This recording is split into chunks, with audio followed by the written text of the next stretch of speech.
Reshape fate and weave a new beginning.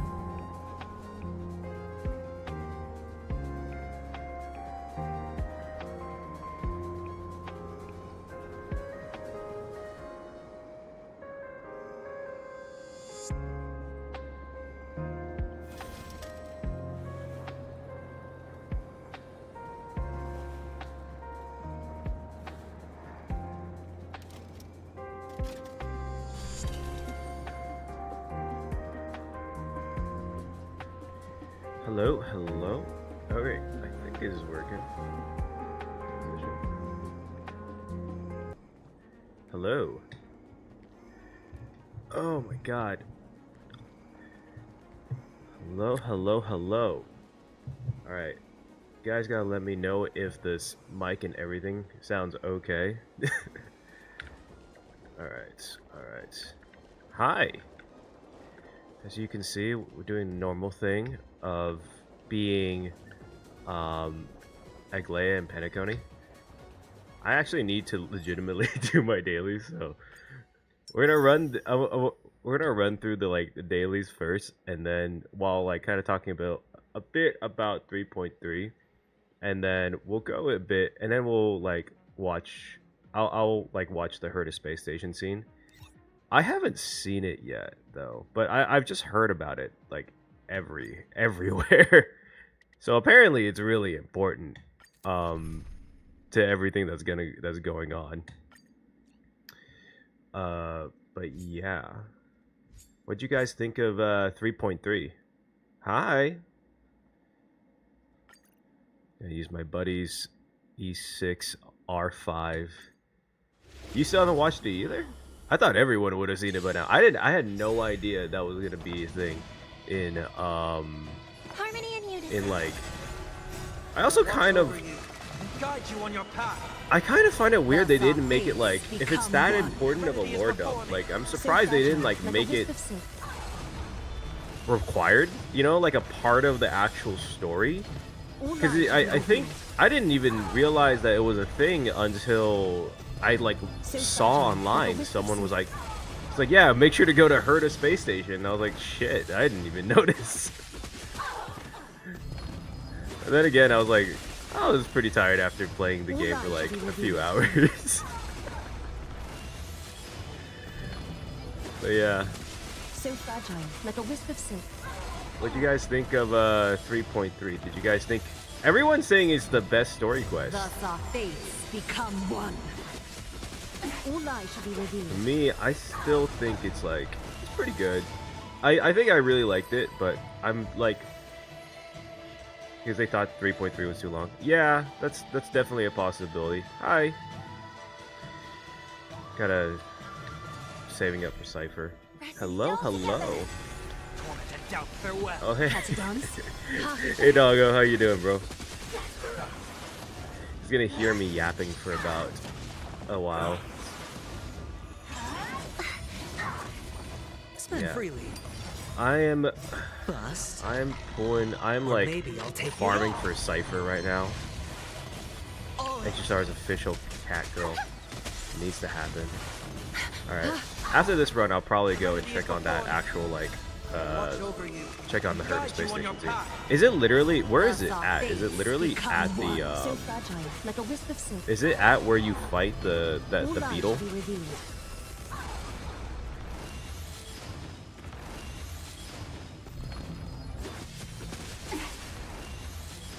Hola.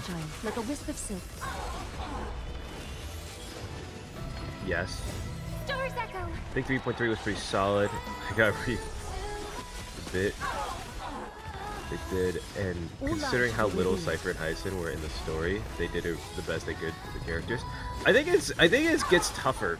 It's where honestly it's gonna be pretty tough when I feel like with the story as it goes on right now. It's been Amphoreus as a story has been really good in my opinion. I think it's been really good.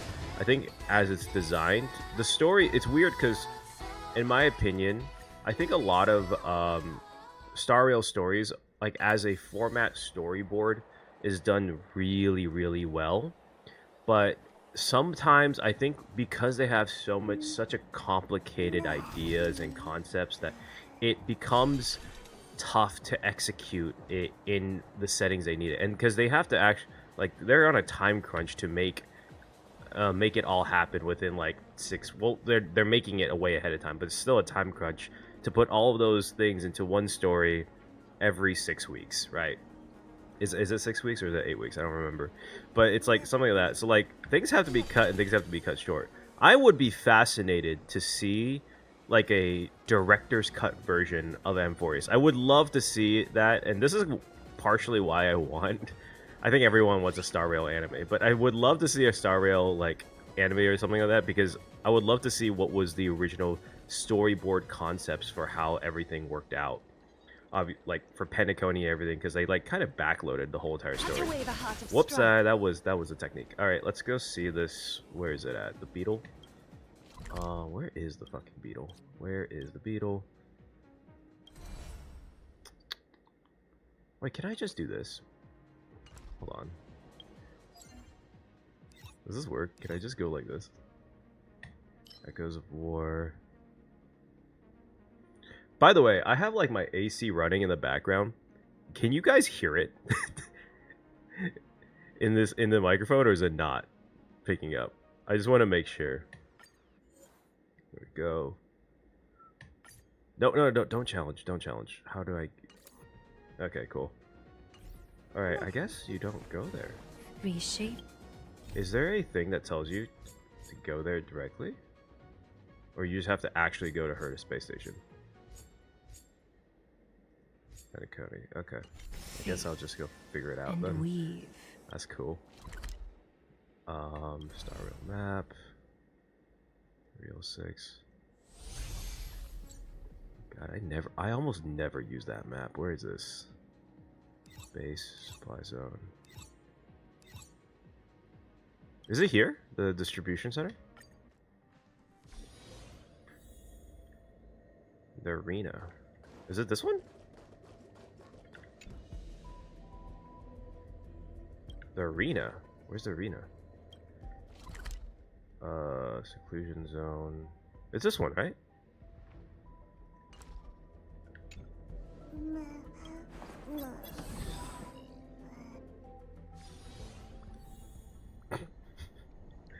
I have a feeling I went the wrong way. Hold up. Hold the fuck up. Oh, this thing right here. I see. Clicked it wrong. Okay, got it. I got it. This thing, right? Seclusion zone right here? Alright, I guess we should be lore accurate here. What's up? Wow, there's a lot of you guys. 19 viewers. Damn. Hi, everyone. Memory bubble Lygus. Is this all? Okay, so this is the actual fight, right? Yeah, okay, cool. Is there an order I should do this in? Lord Ravager. Anchor. What is this? Emperor Scepter. I think we'll start with Lygus first. Because everyone's thinking that bubbles drift through the air. When you get close, you can dimly make out disconnected words, including Lygus. Based on Madame Herta's account, the Intellitron named Lygus was also bathed in Noos's gaze. Having been an entity regarding Amphoreus will likely make our plans extremely difficult to execute. Okay, this is something I'm curious about, and see what like a lot of people, I guess, in viewing this would think is that, is Lygus an Emanator of erudition or not? And what is it? Because the gaze of a Emanator is what the gaze of an Emanator, the gaze of an Eon technically is one of the, may not be the only, but it's one of the bare minimum things that has to happen in order for someone to become an Emanator. It's actually like in the I'll show it later, but it's, you could actually see it in the description of an Emanator that it's someone bathed in the or gazed from an Eon.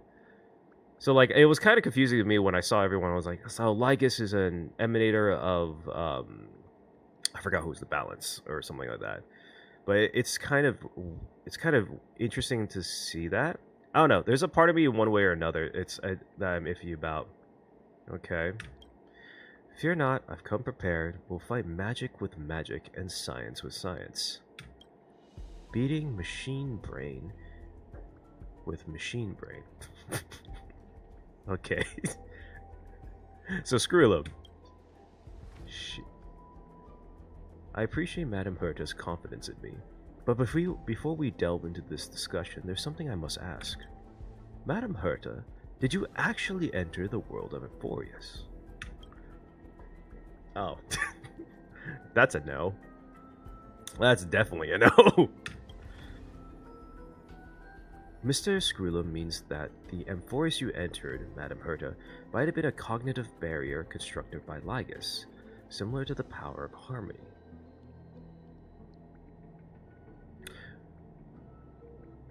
Wouldn't a cognitive barrier be more similar to that of the remembrance than the harmony?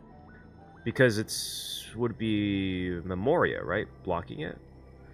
I actually don't really fully understand the whole concept of the harmonies, like powers, in a sense.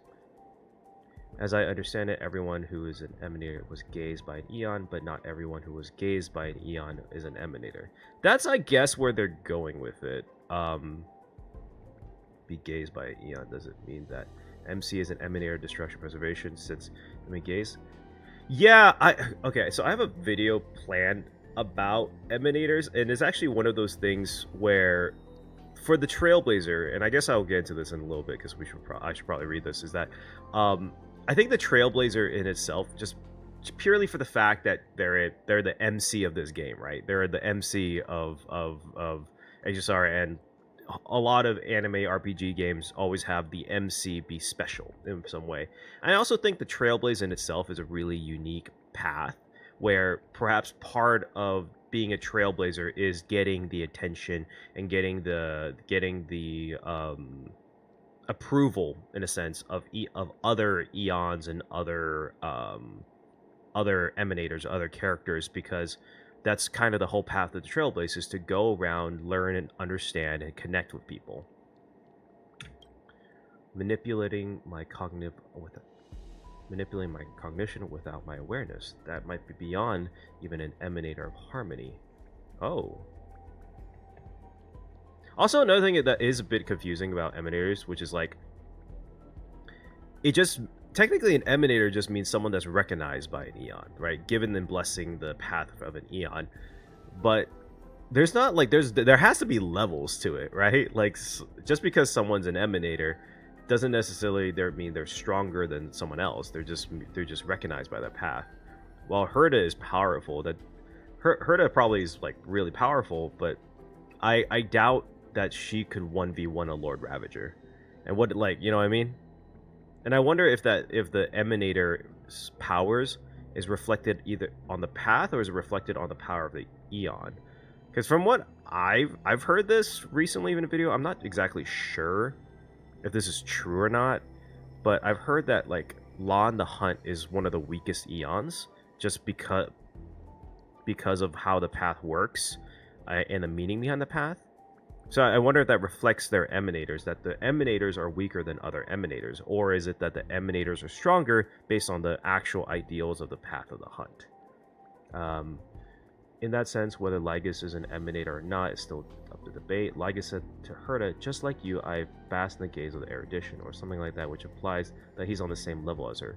Yeah, I think he's definitely an Emanator. The question that was to me is less of if he's an Emanator or if he's like, is he an Emanator of erudition? Is like kind of where I'm like iffy on. I just kind of assumed it because he said it so confidently to her, and she's also an Emanator of erudition. It was less about the gaze part about it. It was more like he just straight up said, I can 1v1 you, and like, you might win, but I can 1v1 you. Screw you, are you saying the world I entered was a firewall? Precisely, and I fear it wasn't a simple firewall at that.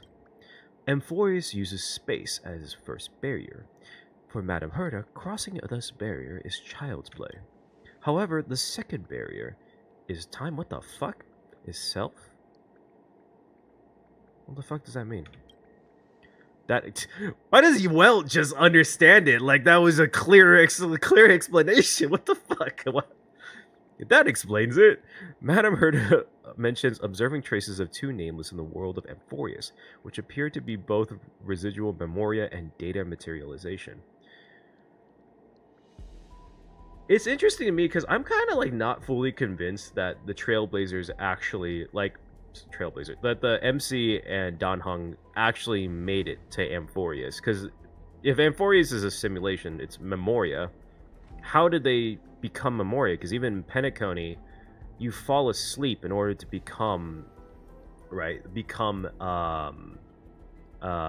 even enter the dream world. Lygus, Lord Ravager, Emperor Scepter. Okay, got it. Alright, I'll do it in that order then. Which means that at various moments, MC and Dan Heng's paths have overlapped with Madame Herta's. On the bright side, this at least confirms they landed safely and made progress in their trailblaze. Implication is that the Emperor Scepter is involved. I believe he probably thinks he's Rupert the First, who was Emanator Noose. Yeah, we'll talk a bit about the Emperor Scepter and what that actually means, because I have a few thoughts about that. There's actually, you know, I just asked that question, but I do remember in the 3.3 story quest, they mentioned that the remembrance of the garden in order to get to Amphoreus, in order to utilize Amphoreus, needed the power of the Trailblaze. So I wonder if part of the power of the Trailblaze, like the actual path of the Trailblaze, is that they're able to enter places that you wouldn't normally be able to enter, right? You're literally their ability to like lay on the silver rails, quote unquote, is actually is much more literal than it is figurative. Like they can actually go to places where you wouldn't physically should be able to go to. We know paths are able to kind of bend reality in certain ways, so I wonder if that would be the case of why the garden needed the Trailblaze to get to. It's an interesting concept, because other than that, right, like what exactly does the Trailblaze actually give you in terms of a power, right? Like hunt, erudition, garden, like remember, it's all give you kind of fairly simply and easy to answer powers. What was the second one that you guys recommended? Lord Ravager? Think yes. Let me see. The implication that the Emperor Scepter is evolved, I believe he probably thinks. Personally, I think Honkai Star took a lot of inspiration from wuxia novels. Dao, Emanators are technically cultivators, immortals, pure concepts. Oh, interesting. Okay. It's so funny that you mentioned wuxia novels, because I'm literally working on a I just finished writing the script for working on a theory for ZZZ that involved wuxia novels, because of if you play ZZZ, we're going to like essentially Hong Kong, and we're going to be focusing a lot on cultivation. But I just had to study a lot on wuxia and cultivation novels. It's a very weird genre if you're not used to it. It's a very different read. Touch memory bubble. Not long ago, Fuli's gaze swept across Amphoreus. What the wait? What? Wait, is this Black Swan went with them to? Wait, I'm trying to understand the timeline here. Was Herta at the? I mean, this is memory bubble. So they brought Black Swan here,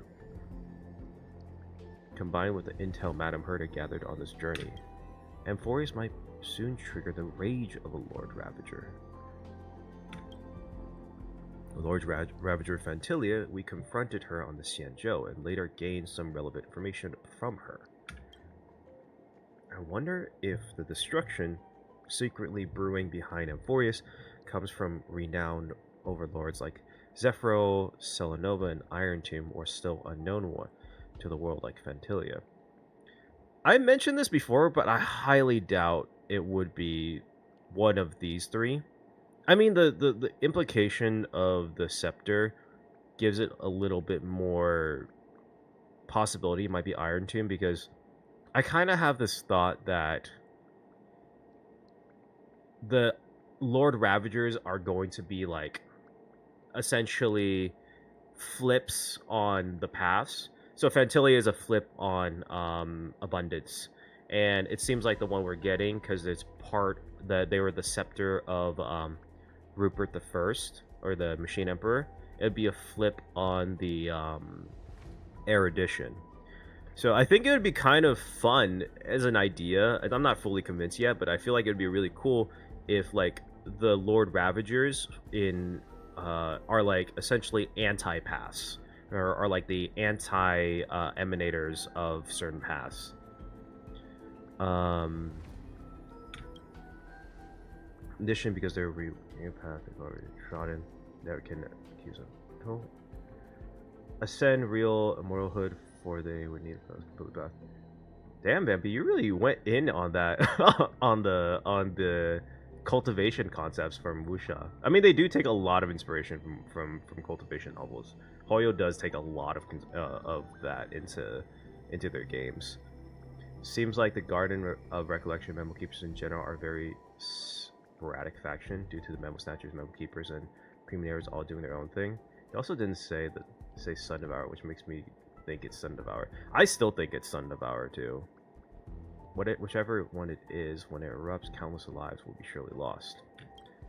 Because the thing is, the Lord Ravager on Amphoreus has been stuck there for hundreds of years, meaning that they haven't been active. So it can't be one of the Lord Ravagers that is currently active that I would guarantee you every faction in the universe is keeping an eye on. When you look at it that way, Amphoreus might be a safety box. After all, 3 forces at the Emanators level or higher, if they were to come to blows, it would be far more explosive than Chadwick's bomb. Oh wait, that's kind of cool. That's a nice little reference. Chadwick's the Chadwick side quest in Penacony is actually one of the most touching side quests. If you ever get it, it's like it's not voiced or anything, but if you haven't played it yet, you should definitely play it. It's a really touching and good side quest. If that's true, wouldn't the MC and Dan Heng be in danger in Amphoreus? In any case, we must reach them somehow. I do kind of love how that Sunday is concerned about them too. Okay, that's interesting.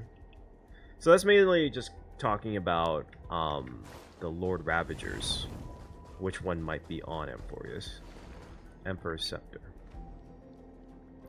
Bubbles drift in the air. Yes. Emperor's Scepter.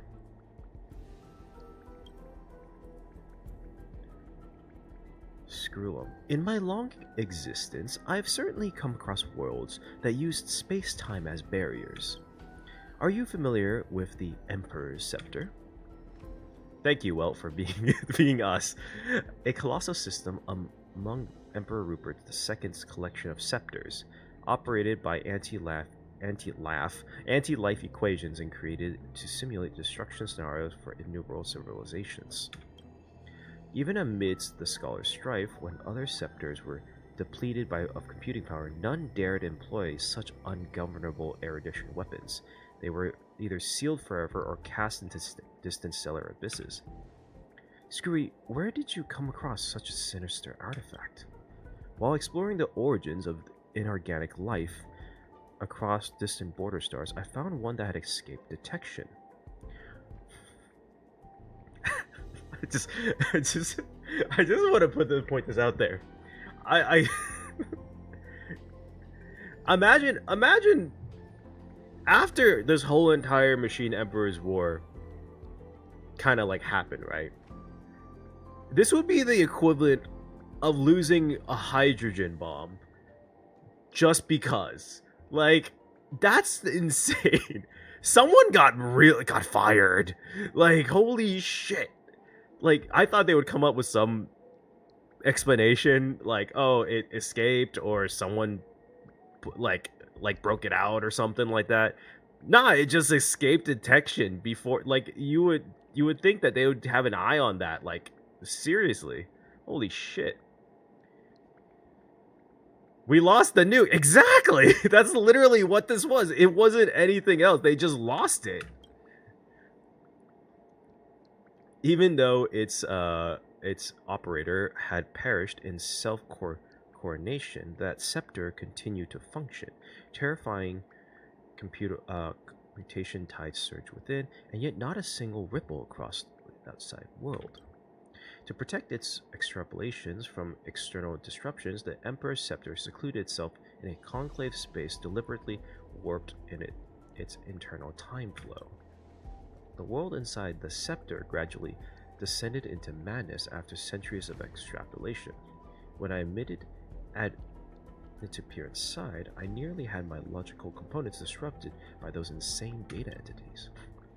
Conclusion: should that Emperor's Scepter extrapolations run amok, it might instigate another calamity driven by inorganic life. Consequently, I devoted 2 amber arrows to disable it from without.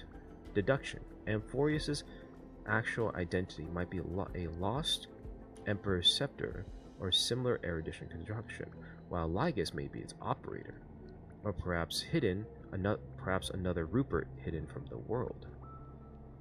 Oh, that would be interesting, actually. See, that would make a lot of sense to me if Lygus, because this would also imply that Lygus was an offshoot of Rupert, which would technically mean that he would also be an Emanator of erudition, and that instead of him being destruction or something like that, he's literally running the simulations on Amphoreus because Amphoreus is surrounded by the data of an Emperor's Scepter. But I also am curious how the remembrance runs into this then. It's hard to imagine the madness within a scepter that has been extrapolating over 100 amber eras. Okay.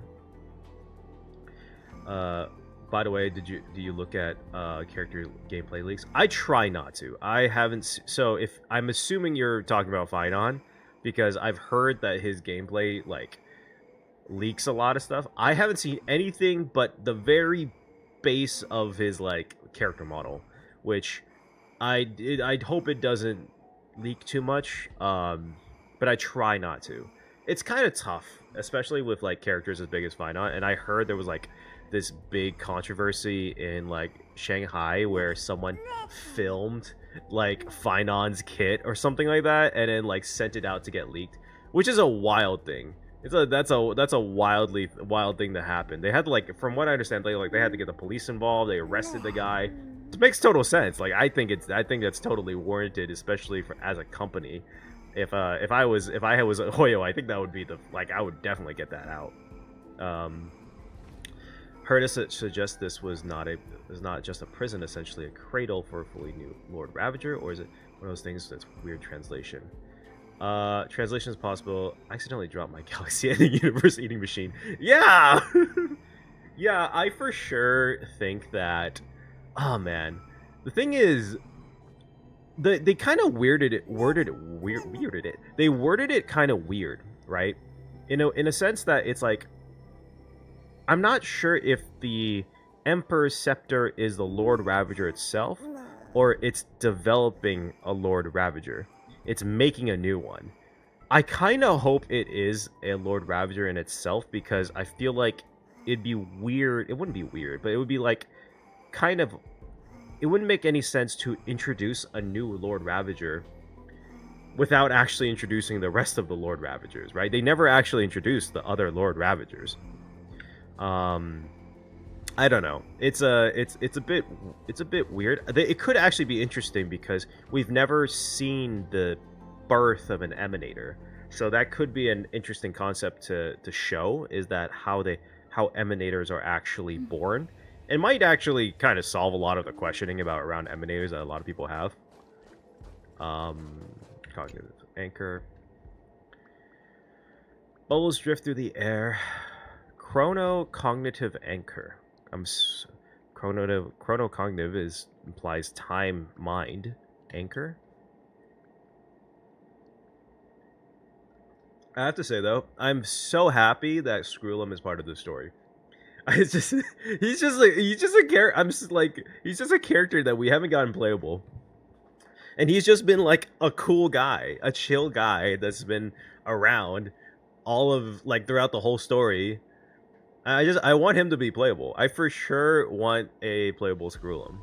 And it seems like he's going to play a interestingly large part in the second part of Amphoreus, which was not something I would have imagined. This is the gift I bring to you all. After implanting... Oh, sorry, I think I missed something here. To explore information inside the Scepter, I once spent half an Ember Hour creating a Chronocognitive anchor.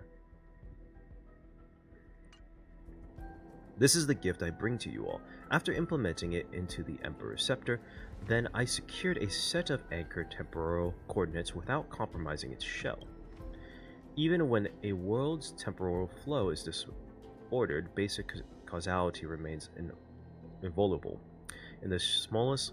My dyslexia was going crazy. In the smallest computable increments, time flow still follows discernible patterns. Logic.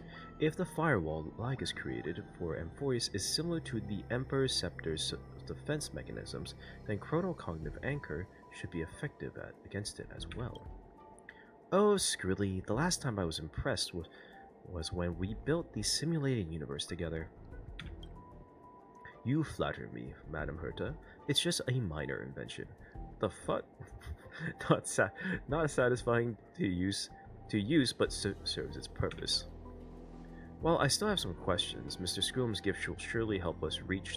Okay, so this is how they're gonna enter Amphoreus then. They're gonna use the Chronocognitive Anchor to get through. Premise. We have the temporal coordinates of those two brave nameless, and the Chronocognitive Anchor actually works on Amphoreus. The first is easy. I've seen their residual memoria in the firewall, which works perfectly as reference points. As for the latter, well, there's only one way to find out. And then, I'm assuming that's how they got into Amphoreus. Okay. The way she... I have a correct theory. Lygus is the simulation that is the Scepter projects self in the form of Lygus. It actually could be an interesting concept because what we can see, like story writing, like it never confirmed that Kephale is like holding the Scepter or holding the Lord Ravager or something like that, right? But the fact that Herta says it from a story writing perspective is foreshadowing. Like it means that the actual Dawn device has something to do with the Scepter. Something to do with Lord Ravager. So it could be that it's a projection of Lygus was a projection of the within Amphoreus and outside of Amphoreus. Attempting to keep the blanked out names as a secret, at least even in the beta. Oh, that's interesting. She said Cradle made me think Phainon is a baby Lord Ravager, but the thing about Phainon being like a baby Lord Ravager or Lord Ravager not yet, and this is one of the things that I'm still like questioning, is that the Flame Reaver we know is Phainon. It's like dead. It's dead to rights Phainon. Like it is Phainon. Like there's no, like it may not be the Phainon we know, but it is Phainon. I'm still in the thought process that it was the real Phainon from the world Amphoreus was simulating, right? And then, in that sense, it could be that Phainon is that was the Phainon that part of the reason why he feels like he needs to go through the flame chase over and over again is because he failed his. It has to be me. It has to be the one me to complete it. Or he might know that Phainon might not, because in this world Phainon might not actually do it because he is him. I don't know. I do think Aranova is gonna happen. It's just gonna happen. There's no way it's not gonna happen. And it's not for any like entertaining lore theory reasons. It's just because they need to show Asylans, they need to show Saridra, they need to show whatever the I forgot the name, they revealed the name of the Giovanni's the Jorjor's the Earth Titans like demigod. He's not alive anymore either, so they have to show them. Terravox, thank you. I just didn't know off the top of my head. Arya leaked the real name in V2 beta. As MC had a joke dialogue about March getting possessed in 3.0 when March 6 foreshadowing. Good evening. Is it late? Where you at? Where you at? Yeah. The demigod for that. All right. Let's keep. We're gonna keep talking. But we're gonna keep doing like lore, like talking about all the different things. But I'm just gonna. In the meantime, I haven't actually done. No, not that. Where's it? This thing. Sorry. I actually haven't done this yet, so we're gonna be talking while I'm doing this. But yeah, it's early. Where to now? On that note, like, I think it's really interesting that they say that March is on Amphoreus, and it's weird because I don't. Why is it that the two trailblazers are the two nameless, Don Hung and the MC, is on Amphoreus, and they're physically there apparently, but March is stuck in ice, and she's not physically there. And that's part of the reason why I'm still on the mindset that March is Cyrene. It's just that her memories, or the true her, or whatever, what have you, is Cyrene.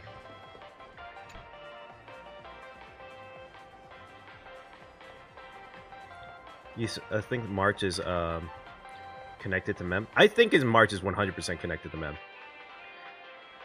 Because, like, the thing about Mem is that she has so much mannerisms, so many tiny mannerisms that match how March talks. Like, almost to, like, a funny matter.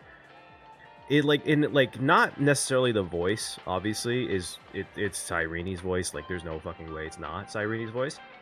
But the way she talks, the way Mem talks, sounds like just how you would talk when we were usually doing, like, when we were having conversations with March and Penacony and every other world, right? Watching the other... Are you excited for the... You're excited for the Fate collab? I am so excited for the Fate collab. God, I am so excited for the Fate collab.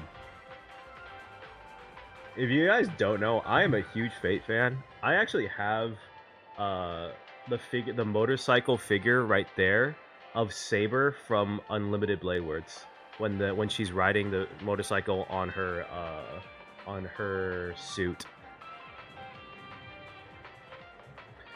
My crack theory is that instead of Aranova happening, Cyrene or Trailblazer goes back in time when Hassan's in charge. I don't know, because the thing is, I feel like Aranova has to happen because if it doesn't happen, it kind of takes away from 3.2's whole point, which was like Anaxa explaining what Aranova is to everyone. Like, that was the whole point of 3.2, more or less. Also, of course, like, Casterus, you know, doing all of that. You mean Fate Zero? Was it Fate Zero or was it Fate? Yeah, it was Fate Zero. My bad. Oh yeah, you just caught me.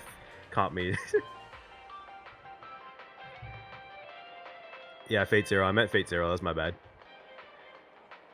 I actually like Fate Zero more than Fate Stay Night, to be honest with you. I think most people do. Rupert the Third. It's just generational. Damn. Rupert really created a generational amount of hatred. That is wild.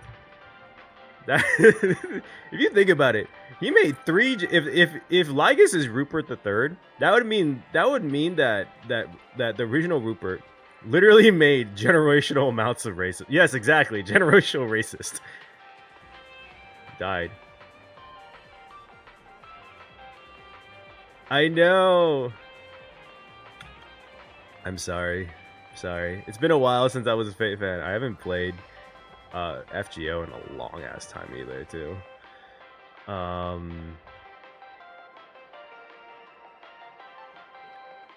You didn't realize Cass died? God, it's weird.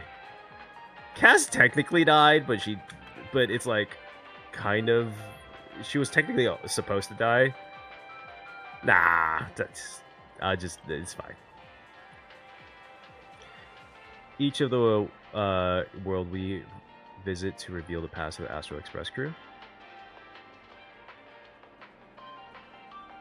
It's March. Okay, if that's the case, then right, like each of the next places, like okay, this is thinking way ahead, but would that mean the next one would be? Would that mean the next one would be Himiko or Welt? Because I feel like, okay, even though we technically know Welt's backstory because of Honkai Impact 3rd, I think it would be interesting if they explored it for people who hasn't played Honkai Impact 3rd, which included me, or doesn't bother reading that. You think Welt will be the endgame? There's a possibility of that, yeah. I'm very interested in hearing Himiko's backstory. Because the truth is, like, yeah, exactly. We don't know jack shit about Himiko. We know jack. we don't know anything, Himiko. One of my first theories I've ever made on this channel was that Himiko was former IPC. And I still really like that idea. I'm not sure how many of you guys actually saw that.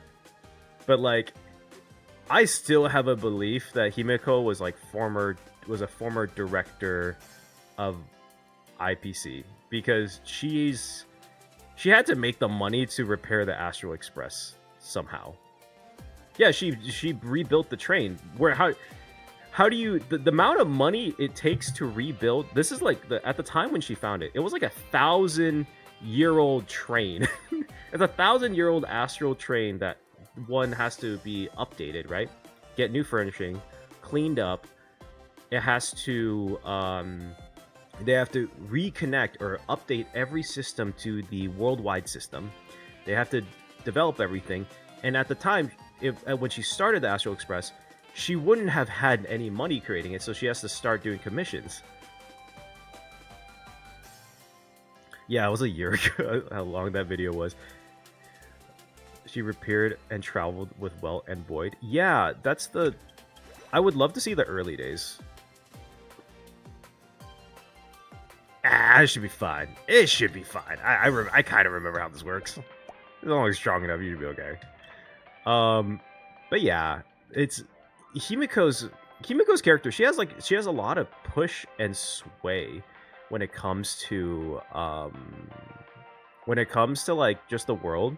And understandably, she's like the head of a faction, which immediately makes her like have a lot of political power.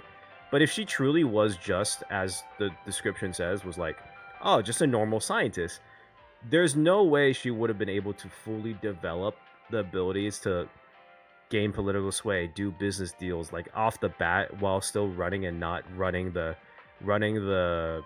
Astral Express into the ground. Phainon is the first playable and good Lord Ravager. Could be. He could be. That's definitely a yes. Where's the Void Archives? I had an old theory that the Void Archives was Oswaldo Snyder, because he claims to be a former Trailblazer. I'm not sure. It's just the thing is, I don't know too much about the Void Archives because I wasn't there. I never played Impact 3rd, so I don't know exactly the full details. I knew he was blonde, and he kind of looks like Locha, right? If I'm correct. Have a Bellabog limited 5-star.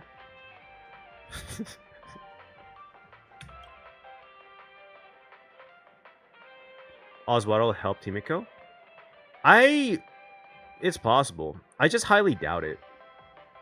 Because another thing is interesting is that Oswaldo Schneider claims to be a Trailblazer, and there's been a few NPCs that has claimed to be Trailblazers, and it's not crazy because every path has like multiple factions. Like the Harmony has the family, but there's also other planets that follow the family. And I'm pretty sure, from what I understand, like Aventurine's home planet followed the Harmony. It's just that they called her something different. It was the three-face. I forgot her name. God, it was such a touching scene. I still forgot her name. And Bellabog follows the Preservation, and they're not the IPC. So it's it's a bit so it's I think it would be fascinating to find another Trailblaze faction. Maybe not as like set up, but like it would be interesting to see. IPC might be the Veracity. It can't be technically.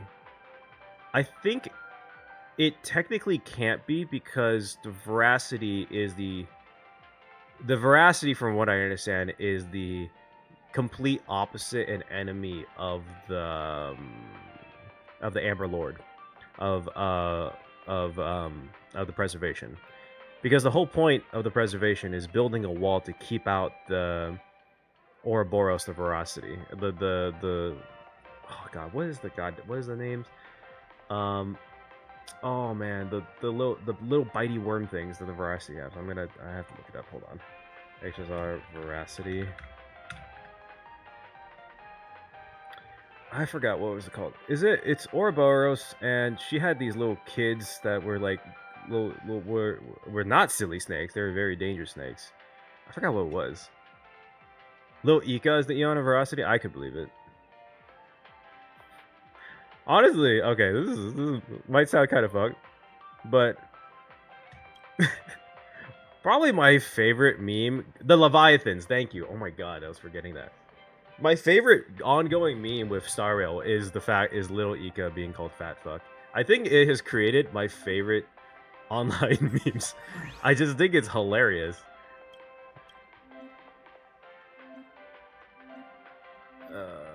Team increase bonus. Okay. We're just gonna use my Aglaia. So, by that definition, because there's Emanators of the Preservation inside of the IPC, and IPC is literally made of Preservation, like is led by Preservation Emanators, I don't think they can technically have Veracity inside of them. But I do get what you mean, because they are like, you can make a claim that their greed is part of like kind of like a Veracity, is like it's an unending hunger for money. So I get, because paths can be very like you could take paths in a very interesting direction. So I run adventuring, or we'll run adventuring. We haven't gotten another Preservation. We haven't gotten another Preservation character in like a year, right? It's been a while, hasn't it? To be honest, I get why, because they're really running with the HP scaling stuff, but at the same time, I'm like, I don't really know what they would do with a Preservation unit at this point. They kind of made Aventurine OP as shit.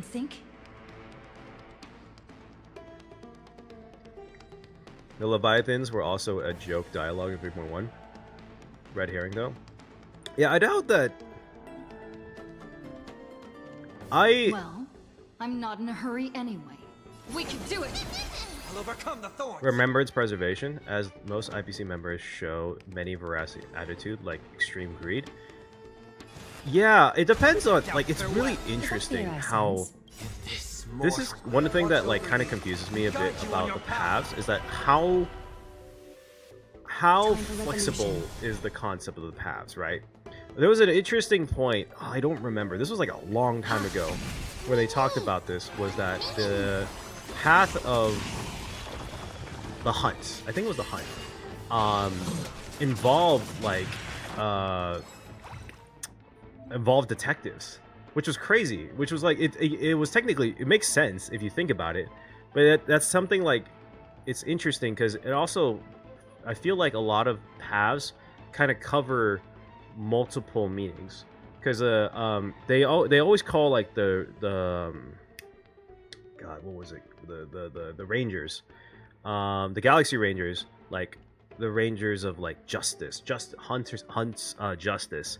And so I wonder if the hunt was like a split of concepts of, obviously, of like vengeance and justice, because a lot of the Galaxy Rangers have some sort of vindictive reasoning, like Boot Hill wants to get at Oswaldo, and Rappa wants to get at Dr. Primitive. Both of them makes total sense, but they are both Galaxy Rangers, And the whole entire point of the hunt was to basically get kind of revenge and to stop the abundance. So it's an interesting point where you kind of notice that certain paths kind of split into two things, and certain paths kind of fall into each other. Like the Trailblaze has a weird amount of similarities to the Remembrance. The whole point of the Trailblaze is to go and experience new things, and they literally record those things, but they record it from a first-person perspective. While the Remembrance is essentially doing that, but a third-person perspective. It's kind of looking at it from like watching. I would think like a really good way to think about it is that one is like one of them is just like the Trailblaze is like playing in a movie. Like you're the lead actor in a movie, and then the Remembrance is kind of like directing a documentary where you're recording what happens to everyone and all people, right? By the way, holy shit, there is like almost 40 people in here. I did not expect that. Thank you all for coming over and hanging out and talking lore shit with me. I always wondered how attitudes like Scott is in preservation. The thing is, he's not so like. This is an interesting point, is that or maybe I'll take it all. Just because someone lives and works in a path, in a faction that follows a path, doesn't necessarily mean they actually follow the path themselves. Like a wisp of silk. Because Scott is not a path strider of preservation. He doesn't have any powers. That's one of the key factors, is that anyone who is truly a path strider of a path is follows that path to a T. Like, not all the people in Belobog would technically count towards preservation, even though the planet itself follows preservation. At least that's my understanding of it. We'll do that one. Emanata exists just to cap. Actually, that is so true. Emanata's existence is so funny to me. His whole entire existence is exactly what he said, was just to fuck with Noose. That was literally the whole entire reason. He was like, I just don't want things to be predictable. And so that's kind of the point. And, you know, same way, you could kind of say that kind of runs in line with, fuck, what was it? With like, Elation. That, like, Emanata is kind of Elation, but with Memoria. Elation factions are a good show on perspectives. One side is all for Elation, the other side is no Elation at all. I actually haven't looked too much into the factions of Elation. I just know of the Master Rules, and there's a couple other ones. I don't remember off tops. Do you guys Sano, do you know the paths of, like, not paths, I'm sorry, the different factions in Elation? Because I'm not too familiar with it, because it hasn't been, like, front of mind. The Morning Actors, okay. I don't know, here, I'm just gonna do this while I'm looking up the Morning Actors. Because I feel like Elation's gonna come up as the next path we follow. Or not follow. The Elation's gonna be the next path we're gonna go see, because Sampo appeared in Henacony, and to be honest, they keep on showing Sparkle and stuff. Like in promotional arts and things, like it just keeps like she keeps popping up. So it makes me think that Elation's coming up soon. Which also implies that there might be, I looked up the morning actors, and I literally got the morning actors, like actors that are from morning TV shows. Should have put extra, sorry, that was on me. He isn't. Sunday isn't a nameless, right? Nope. What's an interpolation as enlightenment? Enlightenment? That's interesting. Why would you say enlightenment, though? Don Hung had a run with them before he got to the Express. You can do it. I'm saying Elation. I'm also surprised that they didn't make Elation its own path and make it be like, Elation is follow-up. Because that's what it was. But then again, that would make kind of all the IPC units elation, technically speaking. Weapon. We're gonna run into Kephale. It probably won't happen in a very long time, but I'm really looking forward to how they will do Trailblazer Nihility. God, by then the Trailblazer might what's it called? Power creep Acheron. You know, I don't think they'll, in my opinion, this is just like a random thought, I don't think that, I think the Hunt will probably be the last path the Trailblazer will get. And this is not because of any, like, story thing. I just don't, I feel like the Lawfu story, or the Shenzhou story, is going to be the ongoing story that goes through all of the, like, all of Star Rail. And the end game, the final, like, parts of Star Rail is going to be the Shenzhou war against the Abundance, and then we're gonna get the Hunt path then. It's changed from freeze to pets. Yeah, that's true. For starters, the name Aha is technically what you say when you figure something out, not necessarily. Oh wait, that's actually a really good point.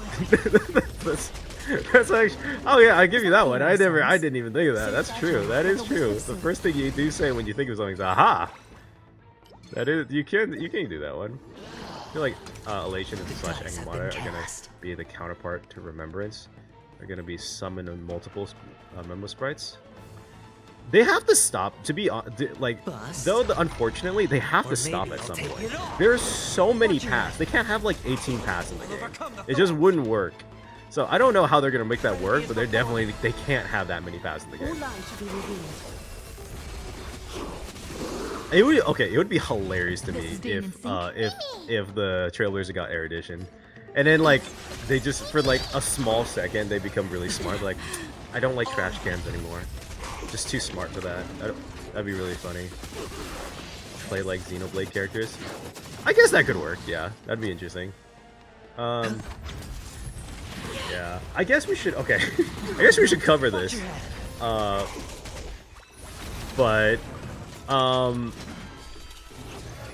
So who do you guys think Cyrene actually is? A little honesty would do us good. Like, what is her, like, no, I know we kind of talked that she's probably, that we're thinking it's March, but what do you think her role in Amphoreus actually is? Because originally I thought she was, like, the whole story point that I had still hasn't changed, which is that March came across the Lord Ravager, which I guess would be the Scepter, or a growing Lord Ravager, and she... my wife, god damn it. And she essentially imprisoned it, and thus lost her powers, and Cyrene is her powers, I guess. That's kind of where my thoughts are. Finally learned to read. Jesus Christ. I think how we get erudition is solving some puzzle. Like, I don't know, if we surpass a circle of knowledge without getting killed by Polka.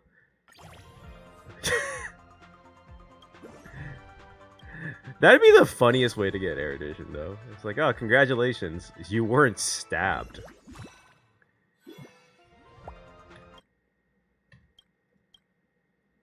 Polka has to be a Polka has to be an Emanator, right? Polka has to be an Emanator because she lived this long. It wouldn't work the other way. A Remembrance Emanator? Okay, so I think this is the question then, is that would if we think Cyrene is March, let's just go back to if we agree with that, then is she gonna be a playable character, or is March or are they both gonna be playable characters, but they're just the same person? How do we even fix a low fuel simulation of the situation of the Express? I think we technically already did. Just the fact that the Express, so from what I understand about the Express's fuel thing is that they are, the fact that they went to Amphoreus and explored a new place powered the path of remembrance, of Trailblaze, and that caused them to essentially regain the get fuel for the Express, essentially.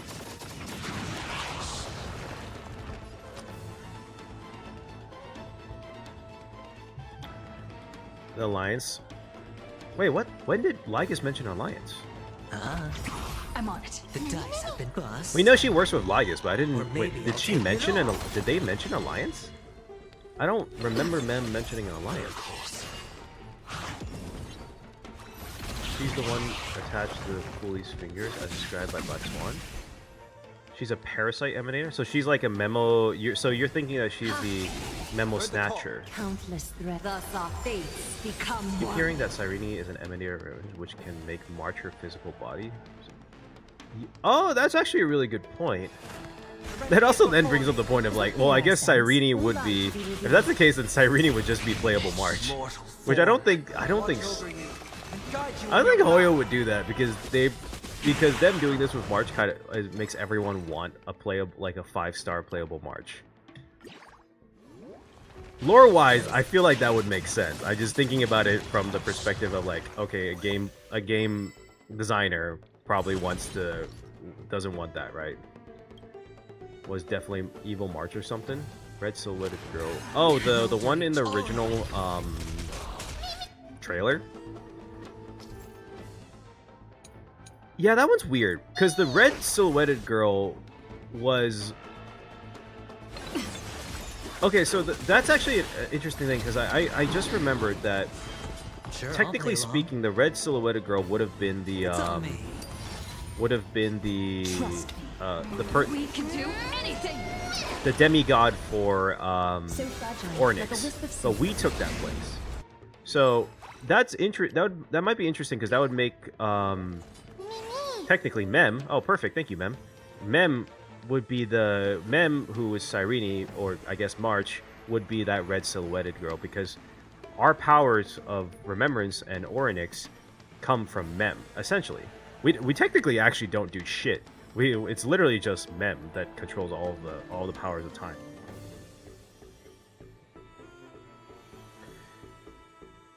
Behind Amphoreus preparing for a new season in 3.1 by Herta. I suspect Lygus shows his Rupert true self and gets involved by MC's screw prophecy non-stop. All lies should be I think revealed. the way we get erudition is from an item that gives us the power of erudition, probably from Herta. I feel like the only way we would get erudition is if Herta was like, I think it'd be hilarious if we just make you an emanator of erudition. Or we get you if we can try to force Noose's gaze on you. I feel like that would probably be the most likely thing. Is that Herta as an experiment is like, I want to try to see if I can force a gaze of an Eon. And then we get that. Because we're her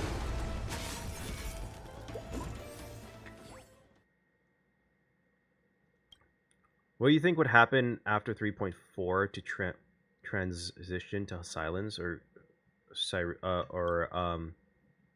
oh, what's her goddamn name again? Saridra, right? Are you talking about? So what do you think? Are you asking like what you think is gonna happen after or during 3.4? I'm not sure about everyone else. I'm still thinking Aranova has to happen, and that we will actually see the. It might be interesting because I think we might actually see the demigods become titans. I would love to see like Aglaia as Nestia because we actually technically never saw Nestia, and I would love to. I think it would be hilarious as Anoxa, and if they didn't change like the titans look, like if Anoxa was still had like the tree the woman tree body. Stillness and enlightenment will emerge. But I just think it'd be. I also kind of want to see Anoxa as like a teacher, a snarky god of intelligence. Little Ika turning into Aquila would be the funniest thing ever, dude.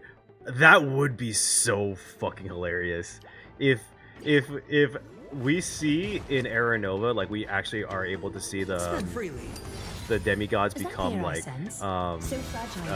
the demigods become titans. I would love to see that, like instead of a giant bird in the sky, it's just a giant Pegasus. It's just Ika. New titan possibly formed by using books written on them. That would be interesting. That the book that we carry becomes the time titan itself because it's a recording of the times before.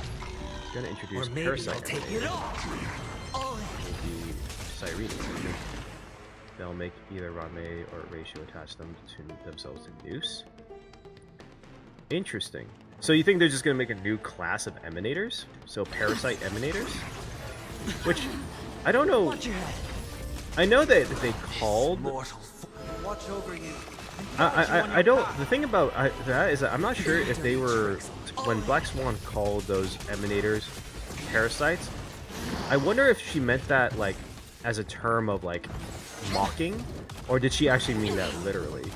Because if she meant it literally, that's totally different. Like that would be literally what you said. That would be a very completely different concept, right? We can do anything. But if it's not, I just took it that she was just insulting them.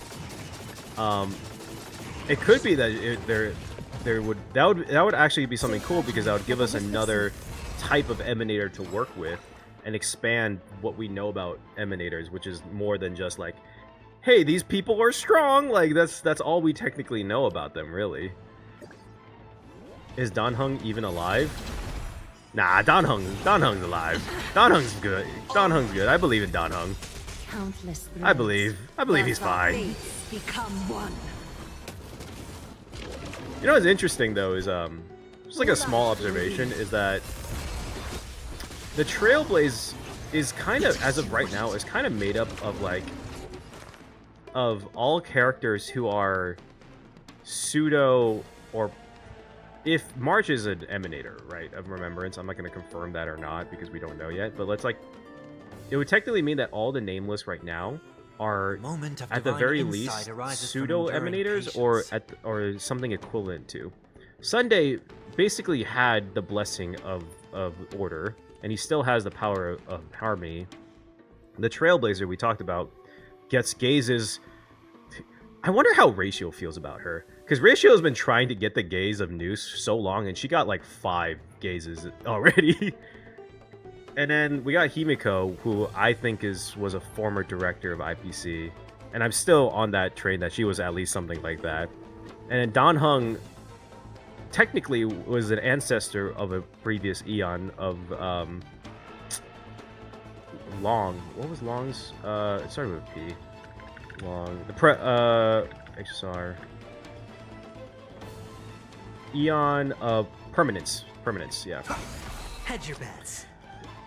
There's actually something really interesting is that I wonder if you could be, because the Pavs still technically exist after an Eon dies. It's not like the Pavs go away, it's just that Eon's just not there. The dice have been so cast.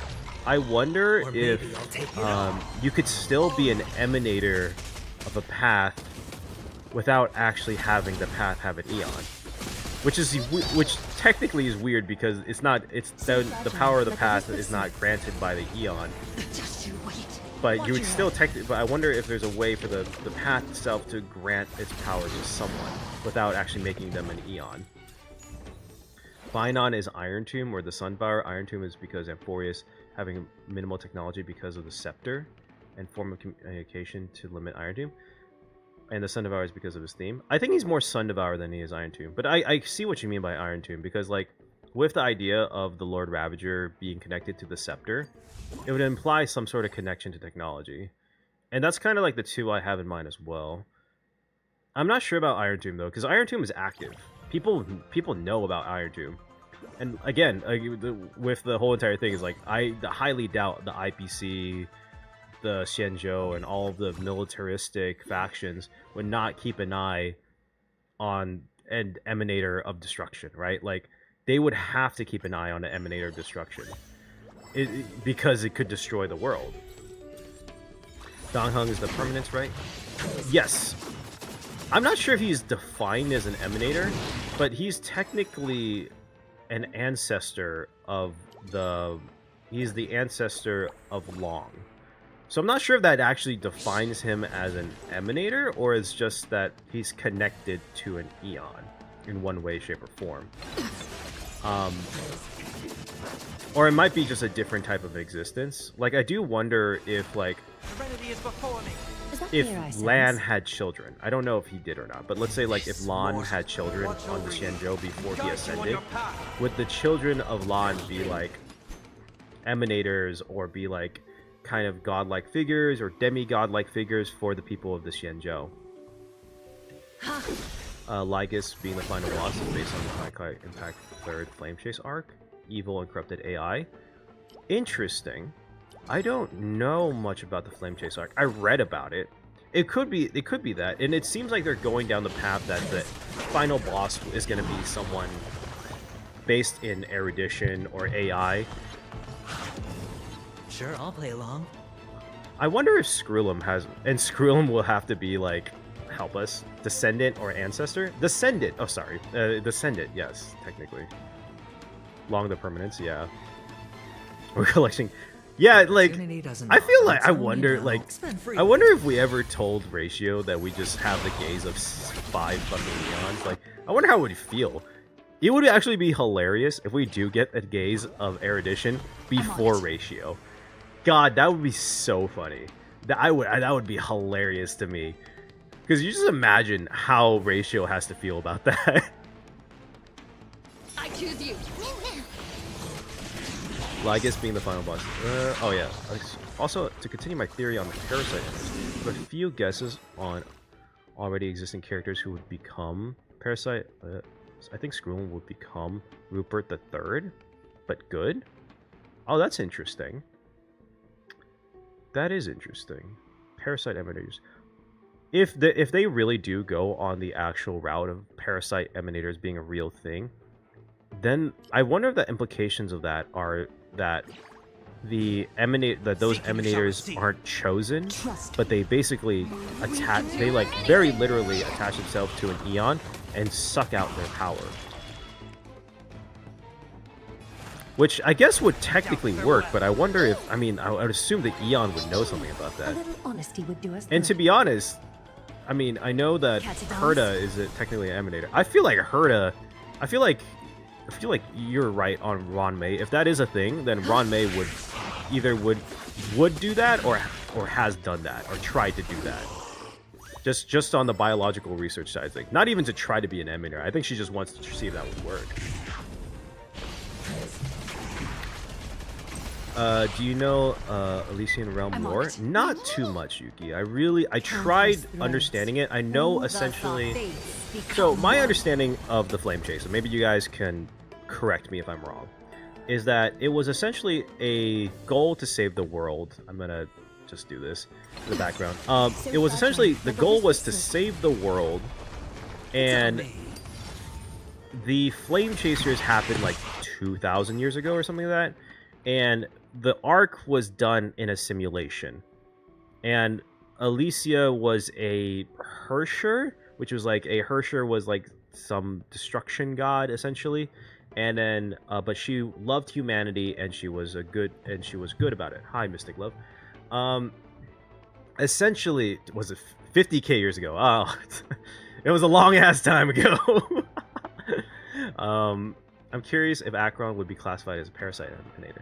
That might actually be interesting because that would mean that any emanator of IX would be a parasite emanator.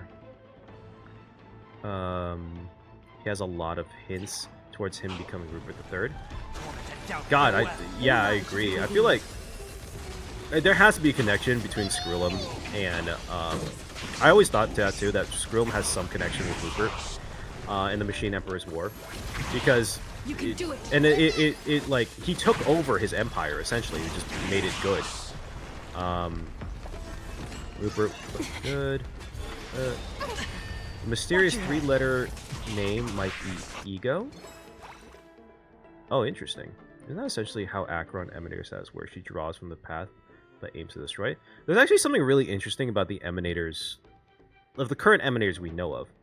With the exception of the Lord Ravagers, and I guess that even within the Lord Ravagers, there's a certain belief in a lot of the Emanators that we know of that they kind of have this, not necessarily hate, but rival-ish opinion and belief against their path, right? Like, Herta wants to challenge Noose, essentially. She wants to get a question out of Noose. She wants to challenge Noose. She wants to challenge the calculations of Noose. She basically wants to have a mind battle against Noose. So fragile, like a wisp of If you count Phainon as an Emanator, which I do, because she received the gaze of Lan, and I think she got and she classifies, I think at least her, if not the generals, classify as, Jesus Christ, that was like 1 billion damage, as an Emanator. She has this kind of belief that she doesn't want Lan to do anything anymore and shoot down arrows because they cause more destruction than than actually like help anyone. And obviously Acheron wants to destroy her own path. So it's like this weird... I wonder if it's going to keep going where like Emanators, with the exception of Lord Ravagers, have this kind of antagonistic or like I guess like opposing belief of their own Eon, but within the same path, right? Because the paths all kind of function in this wide line of ranges, and while the Eon became the head of that path, their belief still runs in one line of that range of path versus the other ones. Man, how many times have I said path in the last like 5 minutes? Story they stole the Eon's powers. That would be interesting. 50k zero basically got Pom Pom, bless Emanator Trailblaze. That would be so funny. I do think that Pom Pom was an Emanator in the Trailblaze. Like that would be so funny to me. I'm not sure about being like a parasitic Emanator, but I think he had to be, right? He's alive. He's still alive. How many Emanators do we have now? Technically, the only fully 100% confirmed Emanators as of right now that are playable in the story is Acheron and the Herta. Everyone else is technically speculative, but a lot of characters fit the description. So, like, while we're on the topic, here, let me just look up Emanator HSR just to show you guys what I mean. That was definitely not a... Wait, that was dumb. Hold on. So, Pathstrider... So, Emanator, by definition, according to the Honkai Star Wiki, and this is a loaded screen for Emanators itself, is power directly granted by the Eons. They are incomparably more powerful than mere mortals and typically enforcers of Eon's will, intending the permission of an Eon to draw powers from the path. There's a description here. If mortals receive the grace of an Eon, grasping the path of the views, single shatter form, then the Eons driving their path, like in their Tower of Tsunami. There's something here that specifically mentions Subvervent. The Emanators are as good as emissaries, wills of everyone's eyes and gaze. There's something that here that says something specific about receiving a gaze is the description of the Emanators. But yeah, technically speaking, the only thing that describes an Emanator is the permission to receive the gaze, a permission from the chosen Eon. Which I guess if you're a parasitic Emanator, you would just not have the permission. You would just force the permission on yourself. If you do not, my theory for Amphoreus is the world is made from death of Cyrene, and that's why she appeared at the end of 3.3. That's definitely an interesting concept. It might be possible, as the... Well, Cyrene is still around. It just depends on who Cyrene is. I believe that she is March's, like, mimetic self, in a way, but it's that she's just, like... They had to, like, create a different character than March in some way or shape or form in order to make that work, because then it would just be too obvious. Thus our I think one of the stone hearts, after beefing with Diamond, will try to become preservation. They all seem to really like Diamond, though. I don't know. They all really follow Diamond. Like a wisp of silk. What makes you an Emanator? Wasn't Aha laughing at us during the Fantilia fight? They might be looking at us all the time. I think Aha favors the Trailblaze. Like, you can tell if you read some of the descriptions from the simulated universe, they love the Trailblaze. They think their story is hilarious, and they absolutely love the Trailblaze. Because, to be honest, it is. I mean, as we're playing it, if it's entertaining to us as a player, it's probably as entertaining for him as a watcher. What happens in 3.3? Phainon might take a complete 180. Yes. Okay, this is actually something really interesting. Is that Phainon mentions quite a bit about how during the Aquila scene where she rises the gold and basically throws people into the gold, killing the sky people. Phainon kind of has a moment where it concerned me, where he was like, "Yeah, I kind of agree. Like, I understand. Like, I get it." No, he didn't like immediately. He didn't say like, "Oh, that's wrong." He said like, "Nah, I agree. These people are assholes and should have died." Like, that was like, it's a little concerning the way he put it, where he said like, "Yeah, we need the rebirth needs to happen." Or maybe I'll take it all. The previous era is pretty similar to Akron. Elysium Realm is essentially a data bank of memories, 13 heroes. That era, the Herrscher of corruption, and then started to break everything inside. To make the long story very short, I heard that story was so stupidly long that it ended up like losing a lot of the original Honkai community due to how long it was. At least that was like from my understanding, right? I'm not too sure if that's true or not. That's just what I've heard. Saved us from Cocacactus, right? I don't know. He did he? Phainon being the Flame Reaver implies that he forced himself to make the decision to murder Cyrene and destroy his hometown. See, the thing about Phainon being the Flame Reaver, I have a thought that, well, yes, but Phainon is also, I believe the Flame Reaver is like is the Phainon from the real Amphoreus. So he could have, even though it might have hurt him, he could just be taking this as like, none of these people are real. I have to do my duty and do what I need to do. So, you know, as sucky as it is that I end up killing my own friends and family, like, they're not real. If you with the idea, I don't think destruction can have a because of how destruction works. Okay, they will be destroyed. That's true. Imagine March will be a new playable character. Will Cyrene be her memo sprite? That would be interesting. That would be interesting. I was thinking about this. It's like, it would be kind of, I feel like whoever, if it's March or Cyrene, whoever is the Emanator of Remembrance, like, it would be crazy if their ability was to summon the Titans themselves. Like, that would technically be their memo sprite, wouldn't it? Like, it would literally just be the Titans. Like, imagine they just summoned Kephale and just stomped on someone. What is Lygus? Is Lygus?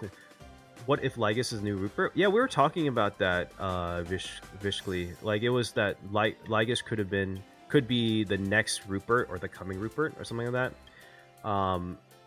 In the next part, where he's essentially continuing Rupert's will, and because that's essentially what the Scepters are, right? Like, they were essentially just like ways to preserve and control and keep and the inorganic equation. And so Lygus could have been just like the next in line to inherit that, right? You watch Homu Labs summary on the leasing rail if you ever get the time. Oh yeah, okay, maybe, how long is it? I'll watch it. Maybe I'll watch it later because I feel like I have to at this point. I honestly didn't personally want too much to do with Honkai Impact 3rd being a part of Star Rail, which I know it might be a little weird, but I kind of didn't want Amphoreus to be a full retelling of the Flame Chase, just to make it unique, right? To make it different. But I mean, they could still be running something similar. It's just like with different theming and everything. I guess that still works. The story's still good. Cows. That's definitely something a Kevin variant would do. Doesn't Noose ascending to Eon Hood show that following a path hard enough in itself attained its power. So an Emanator could... Yeah, that's true. That is very true. And that's kind of like... I have this... I'm not 100% fully convinced about this, but like I have this belief that... I haven't really tried... I'll try it. I'll try Anaxa. I don't have Anaxa, so we'll just play around with him. I never really... God, I never really fully explained this as a theory, but I had this like thought that Himiko received the gaze or received the power of the Trailblaze.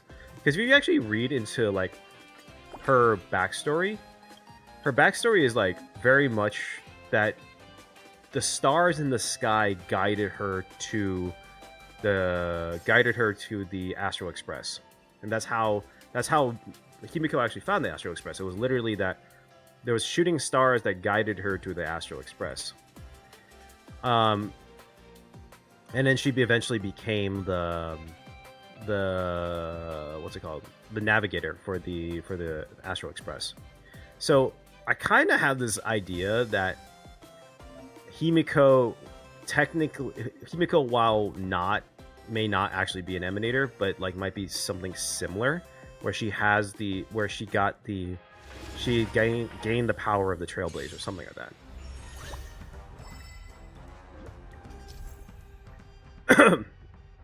I'm so glad you corrected yourself, because I just read summon a god to ovulate a small unit. I had a lot of concerns. I'm not gonna lie. There was a lot of things going through my mind there. I was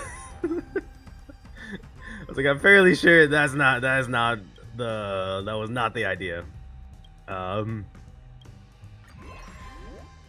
Because Noose didn't follow any path. Noose was just created by Xander, and paths only get eons. Path of erudition did not exist before Noose's ascension.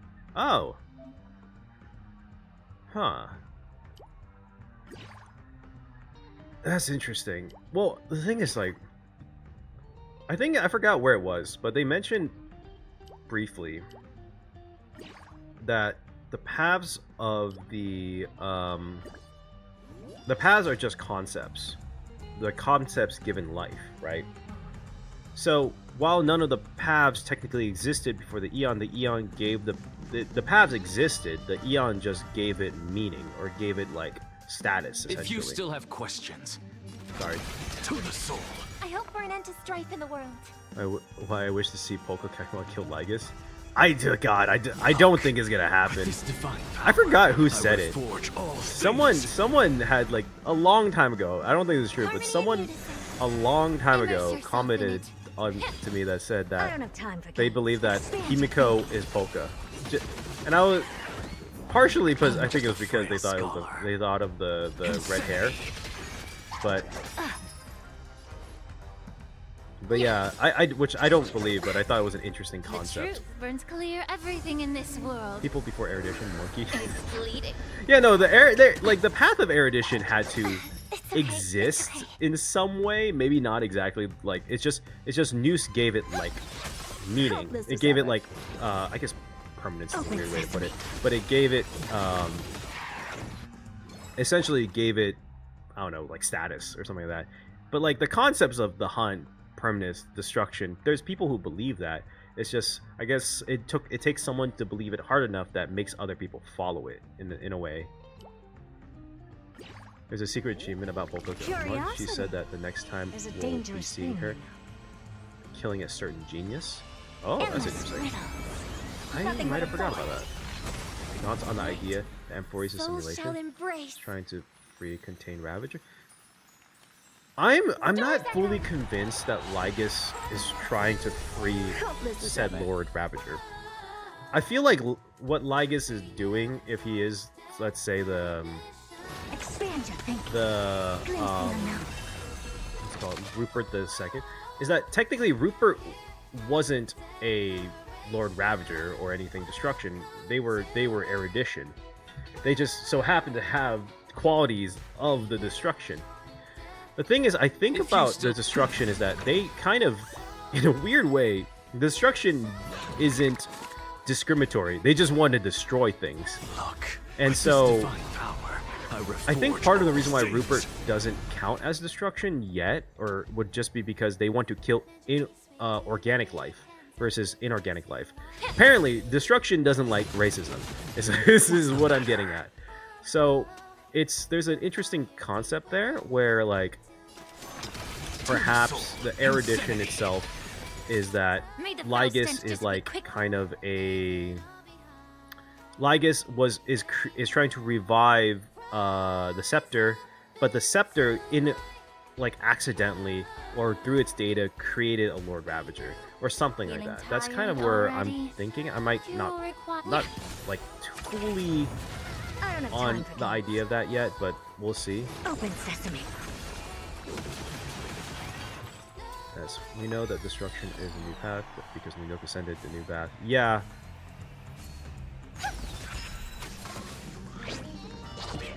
You think Kafka is Polka? Is that what it is? Wasn't a path though, it was just a concept. It's something you can draw direct power from. Concept is not. Oh, that is a good point. Imagine the path existed but didn't before it was made. It's like If you still have Jailer questions, Watcher.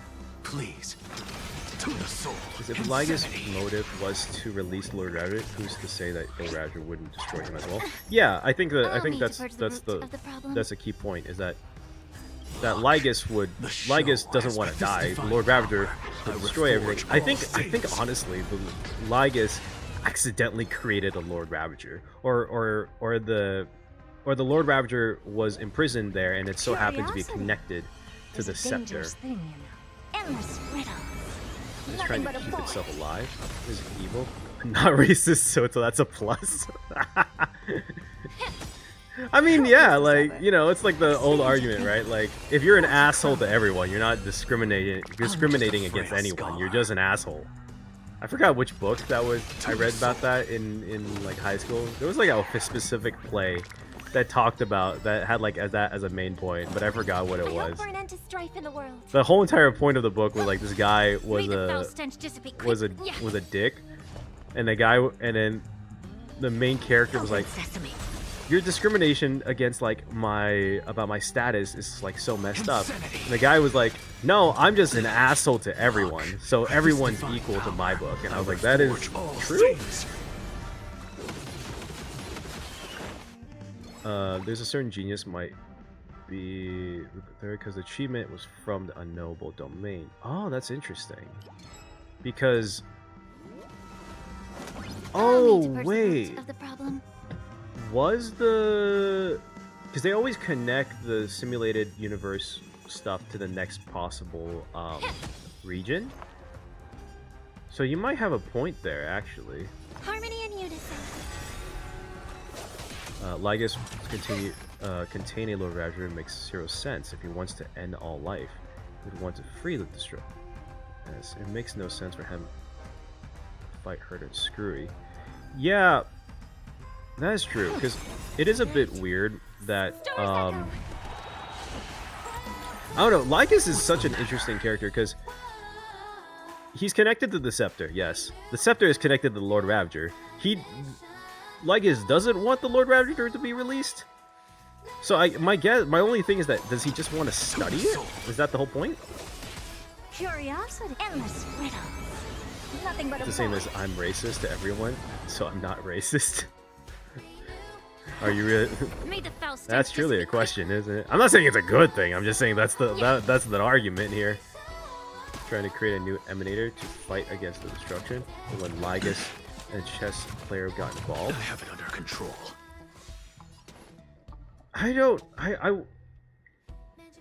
The only thing about that is I can't imagine it'd be that difficult to ask for an Eon to create an Emanator. Like, they just have to, like, it seems to me like they just give them permission, essentially. It's not even like taking away from them, supposedly. I'm very happy that Phainon is now angry and bitter. Something out of nothing. As Lygus would be happy, but yeah. The See, the thing is, I have this weird concept idea that the Flame Reaver, like, I'm not fully convinced of this, mind you, but I had this idea that the Flame Reaver might be the good guy. It's like, yes, he killed all of the Chrysos Heirs. Yes, he killed the Titans. Yes, he's stealing all of the stuff. But in his mind, like, if Amphoreus is a prison to hold a Lord Ravager, please, it might be that insanity. the Flame Reaver is the I don't have time for games. is the warden that is holding the Lord Ravager there, and it might be that he's trying to prevent himself, the Phainon simulation, to become a Lord Ravager, because that's the goal, I guess. Allow me to purge the I think root of the Lygus might problem. want to release the Lord Ravager when it's ready to control the Black Tide anti-organic equation. At that point, he will be the deliverer of the anti-organic equation. Oh, okay, that's interesting. Permit the destruction emanator to fight against destruction. Feeling tired Acheron already? Fight against. Do you require The thing about, okay, so the destruction is such a very To the soul. one note path, right? It's very much just destroy things, and the reason why to destroy things can vary, but it's just to destroy things. That's the end goal of the destruction, or the end of the destruction. While there can be an argument that the destruction is there to destroy things so that the universe can be remade, right? It's possible, but it also kind of has this weird moment where, like Endless riddles. the path of the hunt, you can split it up. The path of remembrance, you can split it up into different things. The permanence, you can, like, a lot of the paths you can split up into different concepts. The destruction is in itself just destroying things. It's just the destruction of things. It's not even selective destruction. It is full on. Play the next piece. Everything has to be destroyed. Like, Helpless as ever. how it's done is different, but the whole point is that everything has to be destroyed. Like, you can't be discriminatory about what is destruction. Everything is destroyed. So it's like, it's so weird to think if Lygus wants to cultivate a Lord Ravager, or what's going on with that, because you can't interpret destruction in different ways. It's just destruction. I'm not sure if that makes sense. It's just like, it's such an off path from everything else, really. He's trying to free, otherwise he would ask Herta Screw's help rather than fighting against them. That's the ending of 3.3 in the Miracle of Genesis, where feeling tired Lygus already? is Do you require President invigoration? might refer to 3 Emanators in Amphoreus. Oh, that is interesting concept, because then it would be Lygus, who would be Be of your body that and was a bad mind. idea. Lygus, who would be erudition, Phainon would The be truth destruction, burns Cyrene would clear. be Everything in remembrance. this world That's a good point. is bleeding. But he might be being manipulated by Lygus. What's True. the matter? Immediately stopped Herta from entering Amphoreus, yet Trailblazer and Don Hung got in no problem. See, the thing about the Trailblazer, and this is where I think, because they mentioned that the Remembrance needed the Trailblaze, and I think that the Trailblaze has the ability to essentially break into seek a new world. That's part of what the Trailblaze's power is. They're able to basically just get in no matter what's stopping them, right? And I think that the Trailblaze I don't think Lygus let them in. I think the Trailblaze Never seen perfection basically before. forced themselves inside, Stranger thinking. and that is the reason why the Garden needed the Trailblaze, because the Trailblaze is the only ones who can get into Amphoreus without having to go through Lygus. Nook's explicit goal is to destroy everything so the universe can be remade. Very much like Phainon's goal. I think it's very interesting, because that is true about Nanook. And that thing is that Phainon, Look at this divine power. the whole point, not even just Phainon, the whole point of the Flame Chase is essentially destroys the whole world so it can be remade. I had a previous thought that, and I still do believe this, that the core flames are the remnants of the Emanator of Remembrance, whoever that might be, whether it's March, Cyrene, if they're the same person, that they kind of act in a similar way to the cornerstones Insanity. of the cornerstones of of Diamond's cornerstones for the IPC, for the Stone Hearts. To the soul. But I'm starting to wonder if Helpless maybe, as ever.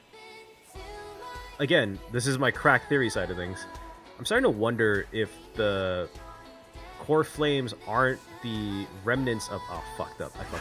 Is not the remnants of the Emanator of Remembrance. I'm wondering if they're the remnants of the Emanator of the Lord Ravager, of Emanator of Destruction. And bringing them together does what Destruction wants to do, which is destroy Amphoreus and remake it. Which it does kind of work in that way, is that all the core flames come together and basically destroy Amphoreus, and rebirthing it in the same way Nanook kind of wants to destroy the world. And I think it was I think it was Ashikai's theory, but it was like mentioning that Ouroboros destroys the world, but essentially the remnants of the world gets remade. March 7th or Black Swan might be responsible for bypassing the firewall. It could be. If the world was created or like part of March 7th or Cyrene and they're both part of it, like it could be that their connection to March is what kind of allows them to go into Amphoreus.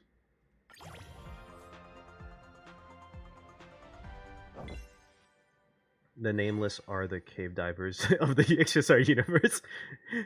I mean, they are. Like, they explore new worlds. That's literally the whole point of the Trailblaze. Like, if you think about it, right? If you truly think about what is the power of the Trailblaze? If you really, like, what really is, like... Okay, so, like, you know, Shipe gives I forgot the name of the angels. The Holovians. The Holovians, the power of, essentially, mental... kind of comfort. Mental alignment. It allows them to basically align each other mentally, and it gives them harmony. Destruction is obviously destruction. The Hunt, it seems like the Hunt's powers is dependent on what they need and what the weapons they use. And so, like, in the Remembrance is memorial manipulation, which makes total sense. It's literally controlling memories. So, like, what does the Trailblaze actually do? And, like, that's the thing that when they mention, like, oh, they needed the power of the Trailblaze, that's the only thing that came to my brain, was that the Trailblazer's power is to literally just break into worlds no matter the permission of the person. They literally have to blaze a trail in order to get there. Have you seen Phainon 3.4 leaks yet? I try not to, Zeke. I really, like... The moment I see any leaks, I literally close my phone and like I close the app or just do something, because to be honest, it kind of it's one for my personal enjoyment, but two, it's like it takes away from my own theories, because I have to theory craft, right? That's literally what I do for the channel, and if I know what happens next, then I can't really theory craft without taking into mind the leak itself. So even though if the leak is really popular, I try not to see it, and I really, really try not to. The only thing I have seen was his form. I haven't seen his skill. I do know how he kind of looks like, kind of briefly. I'm pretty sure like almost everyone has seen it though, to be honest. It's already a Lord Ravager. He's just imprisoned in Amphoreus and by Fully and Cyrene with his memory wipes. Guard. And has his personal agenda as well. There's so much to that. That's what's the original concept of the Flame Reaver, was that this guy obviously is Phainon, but just like a twisted Phainon. I don't know. It's like kind of a weird situation, because why would the Flame Reaver want the cycles to continue? That's one thing that I am like so. That's one thing I'm so like stuck on. Is that why does the Flame Reaver want the cycles to continue? Because the cycles continuing implies that Amphoreus keeps going.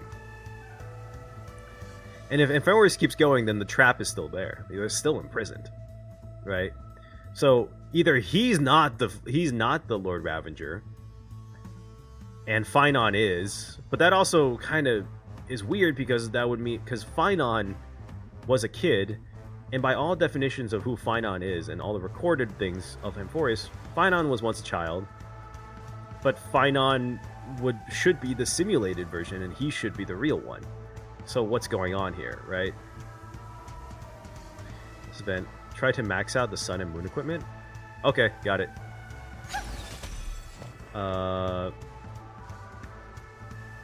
Expand. Honestly, I was barely paying attention. I was just like I was kind of just battling. To the soul. Yeah, I don't think Cyrene is a bad would be antagonistic. I highly doubt it. It would be interesting. It would be really interesting if they went that route and like maybe March has to burns clear as a flame. figure out her relationship with Everything Cyrene. in this world.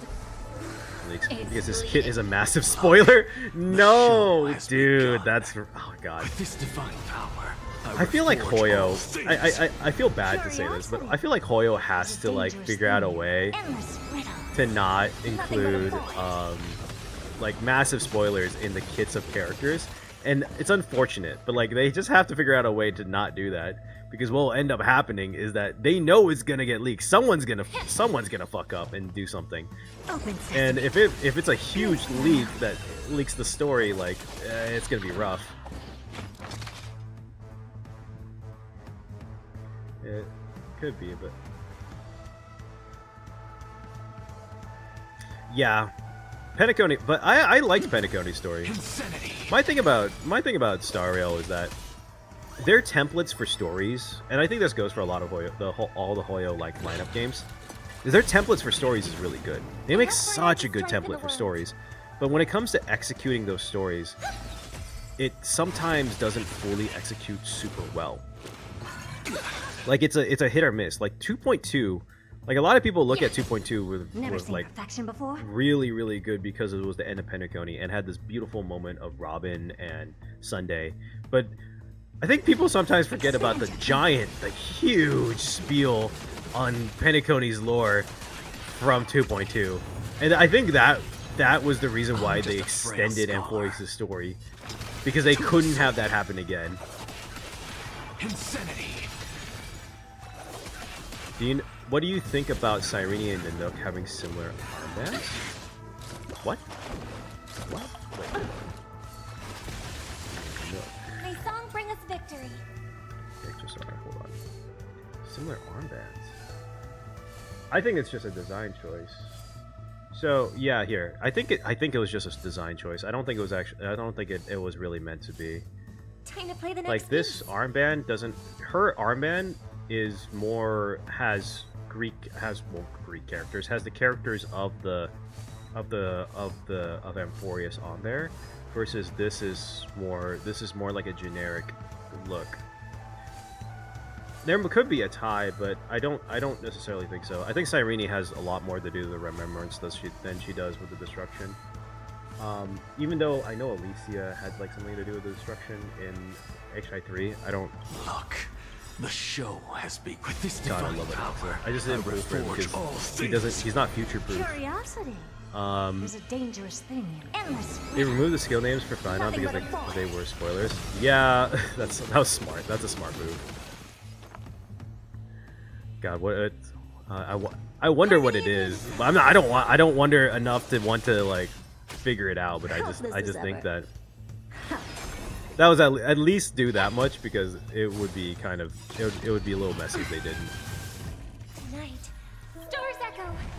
One interesting about the characters in Cyrene armbands that I don't know if it was intentional or a coincidence of the design. Not all the characters belong to the known Amphoreus alphabet. Wait, what the fuck? How did you know that? Did you look at it very intensely? to the soul. Wait a second. Insanity. How do you know the Amphoreus alphabet? Is that online?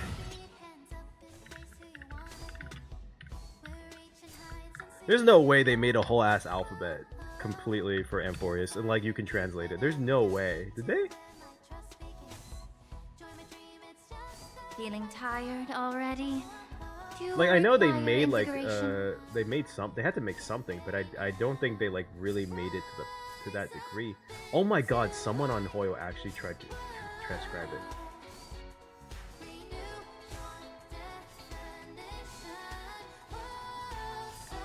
I like the concept of Penacony, but I hate. I like the concept of Penacony. Genuinely couldn't get through that without falling asleep. Of course, as much. I think so too. I think Amphoreus was a huge improvement because I think it was such a good decision for them to actually go through and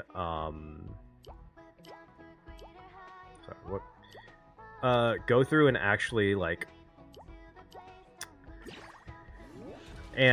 extend the story to tell the right story, because Open sesame. Watch a crumble. Pentaconi was great. Like the story was great, the concept was great. It just was they wanted to try to get, in order to get the point across, they put so much effort in explaining something. And it's like this like give and take when it comes to like oil games. Like my favorite, when I played Genshin, my favorite story by far, and I think still to this day, is Fontaine.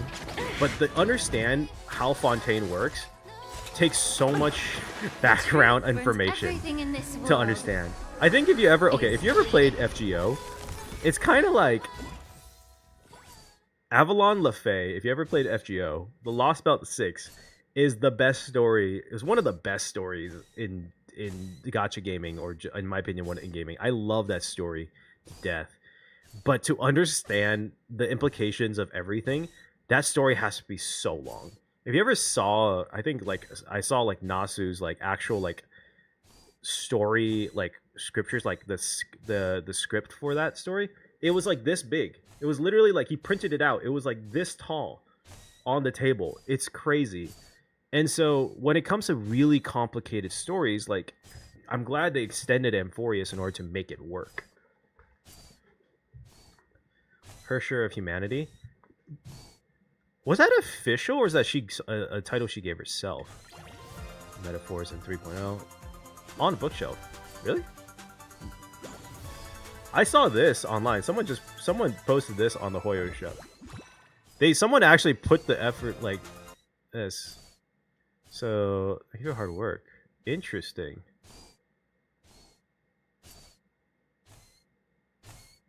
God, maybe I'll. You're saying some of these characters don't actually fit the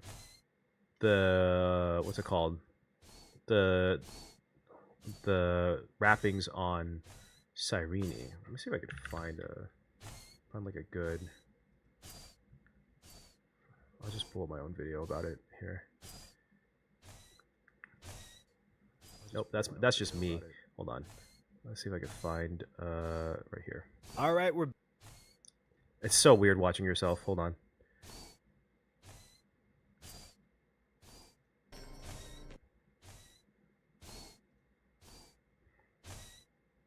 It does.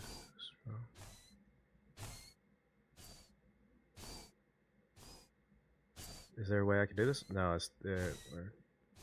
Authority is origin. I think I'll have to sit back and actually look this through. It's really tough to actually look at this alphabet.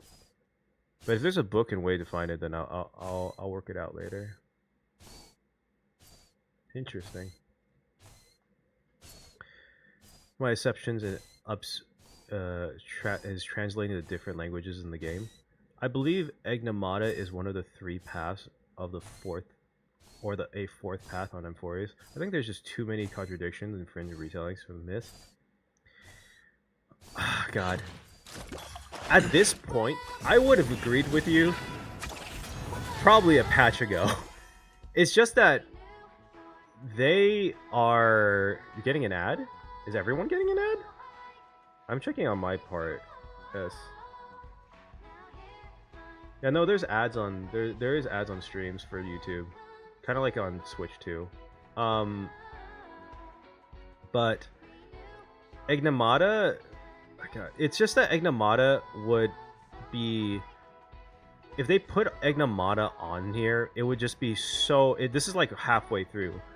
I don't know where they would fit it in, because from a storytelling perspective, like it would just be a lot of already put in. And another thing is that we don't really have a character associated with Emanators in order to like kind of confirm it. So yeah, go YouTube Premium. I do have YouTube Premium too. Low-key, okay, this is kind of like an off-topic thing. YouTube Premium is so worth it. I'm not paid by YouTube or anything like that. I just think it's so worth it. You get to download YouTube videos. There's YouTube like shows, and then there's like you can get YouTube Music, and they're all ad free under the same thing. I am not by any means part of like affiliated with YouTube at all, but I think it's just super worth it. I'm just saying. From what I understand, the ads aren't like the same for everyone. It appears per person, so it's different per person, which is a little annoying, I think. Finality, as I originally thought finality was a third path, because I originally thought finality was what gave the original prophecy, because the whole part of finality is prophecy, a prophecy and telling the future. And on a side note, I think like I kind of think that I feel like Elio has to be an emanator of finality, because the amount of prophecy he gets and how much he could see in the future is so much more than everyone else. He can see so many things more in the future than what it would take. Is like, I think it was, I forgot the name of the faction, but there was like a faction of like priests, and one of the old navigators for the Trailblaze became the head of it. Is that it takes like a whole entire group of people to get like a prophecy from Terminus, the finality, but Elio's able to just get one. So in my opinion, I think Elio is an emanator of finality. There's like no way he's not an emanator of finality. There's just no way, in my opinion. I already established the creator, sustainer, destroyer roles for the 3 class. Yeah. The Eon of Erudition job is to predict the future. Oh, yes. So, the Eon of Erudition is to calculate the future. Terminus is kind of like less of a calculation and more of... It's weird. This is kind of the overlapping thing. Terminus is basically traveling constantly through the past from a timeline. So they travel through all the different possibilities of the future, and then give essentially warnings of what could be possible, which also means that which also technically means that the future isn't set, even though that Elio and the Celeron hunters can see the future. Maybe we're in Amphoreus to get an ally and power up. God, I'm not gonna lie. I think it'd be hilarious if we see fucking, if we get Phainon as a character. Oh, this is my best score was a B. That's not good. Maybe I should actually do that one again. But 20,000. Oh, okay. That was me not paying attention. I'll do it again. We're getting a lot of love, though. It was so good. I think it was really good. I still personally, this is just my personal belief. This is just me. I still like 3.1 more because I like resolution. That was the only thing that made it different for me. I feel like if it was a better resolution, or not like better, it just ended in a more like resolute like place. Like we got to see Aeronova instead of just being like kind of blue balled. I think I would have liked it a lot more, but overall, in terms of the story and telling, and especially the boss is fucking crazy. Aquila, like, could have been the final boss in so many other patches, in so many other regions, but like, that was sick. That was really, really sick. Put Tribi on your team? Even if it's a trial Tribi? It increases allies' attack increases. We're gonna try something. I'm not gonna use we're gonna use her. I'll try Tribi. I never really utilized Tribi before, so we'll give it a shot.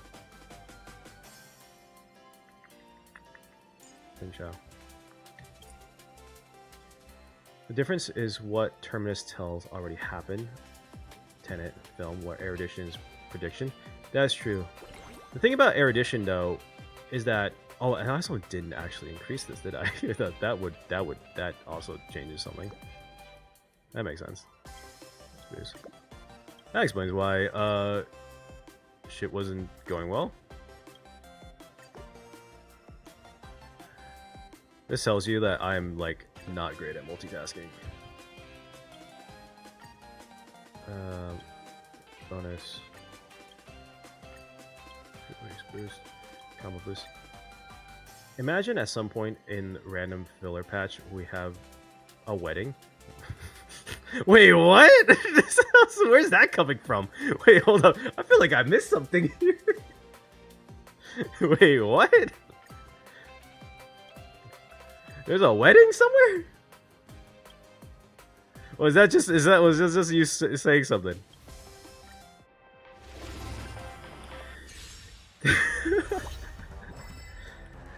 Oh man. What?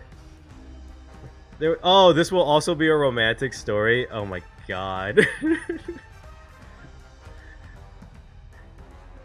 I feel like half of the Star Rail community would be really happy, and the other half of the community would be really sad if they really made Cyrene and Phainon's like relationship like an actual like dating relationship. Because they would be like, oh my god, but he's my days. Rolling her graves.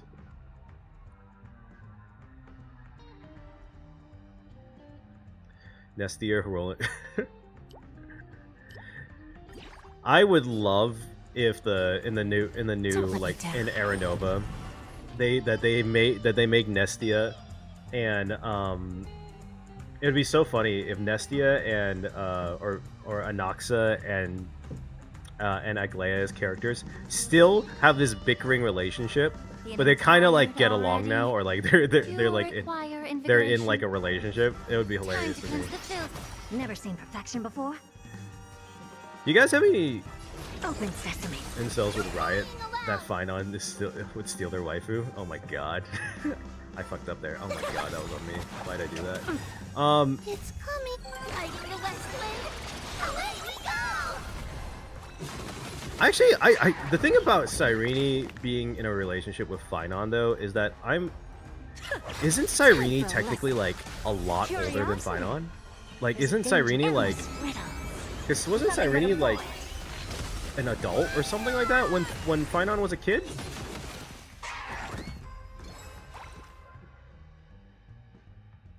For 100 years.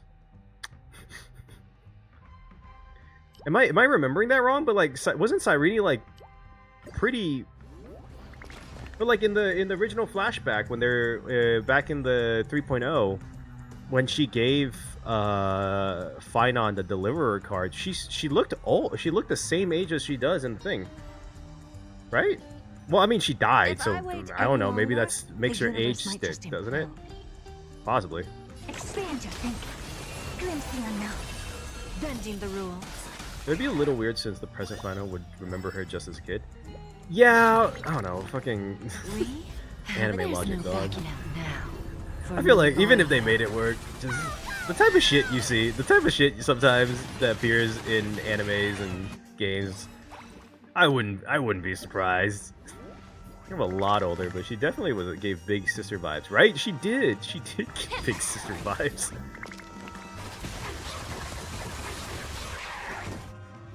But Phainon. Oh well. Oh, wait. No, I just remembered. I just remembered that Anaxa does say that Nestia has cursed Phainon or something like that. Lygus is Cyrene? No. Wait, they're in the same place. Wait, didn't Anaxa in 3.2 say like Nestia has cursed Phainon? So that would mean, unless Nestia also implies love in, not just in a... Oh, thank you. I didn't see who that was. Doesn't that also imply... Thank you, Lygus, for subscribing.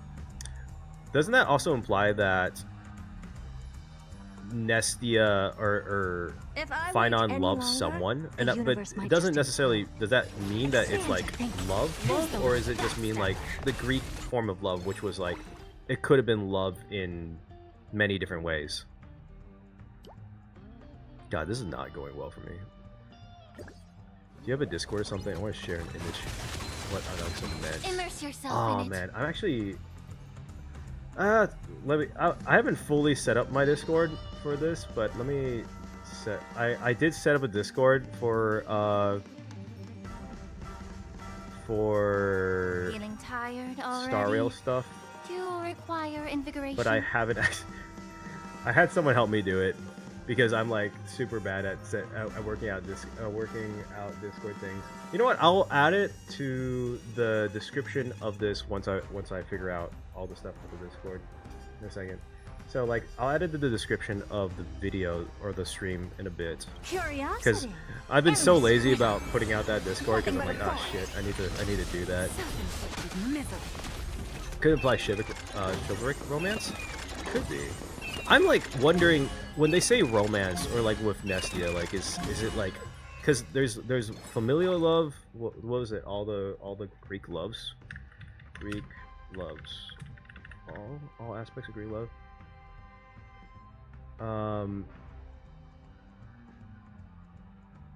The four was like the four loves. I forgot what the four loves. Four loves in Greek.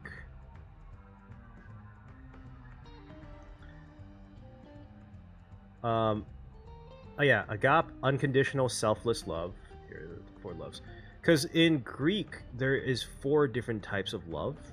Agape, eros, philia, and storage.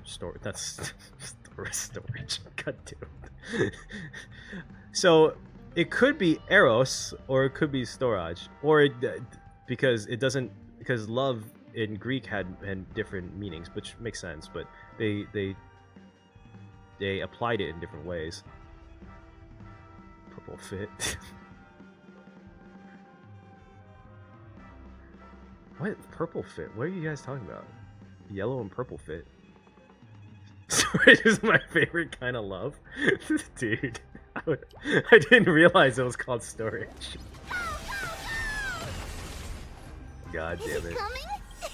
I've always interpreted it as a philosophical concept of romanticism rather than love.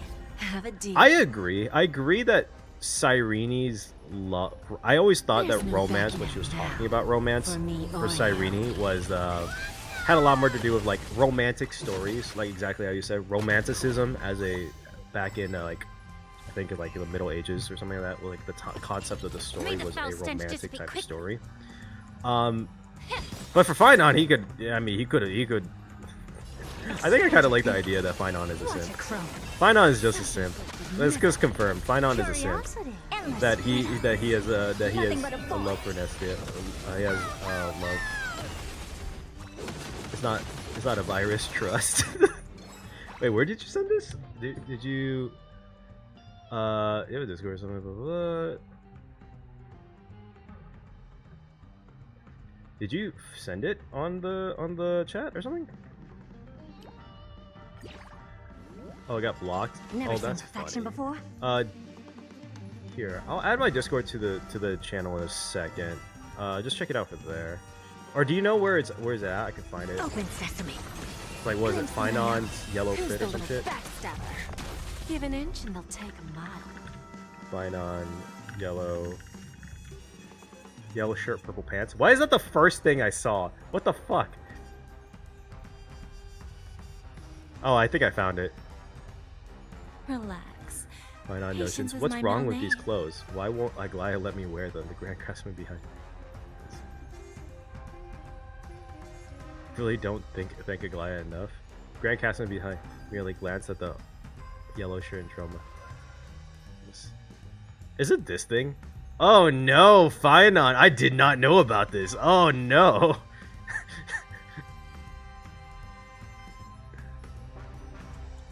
Oof. Oof, bro. That's a God. Oh, okay. We're not.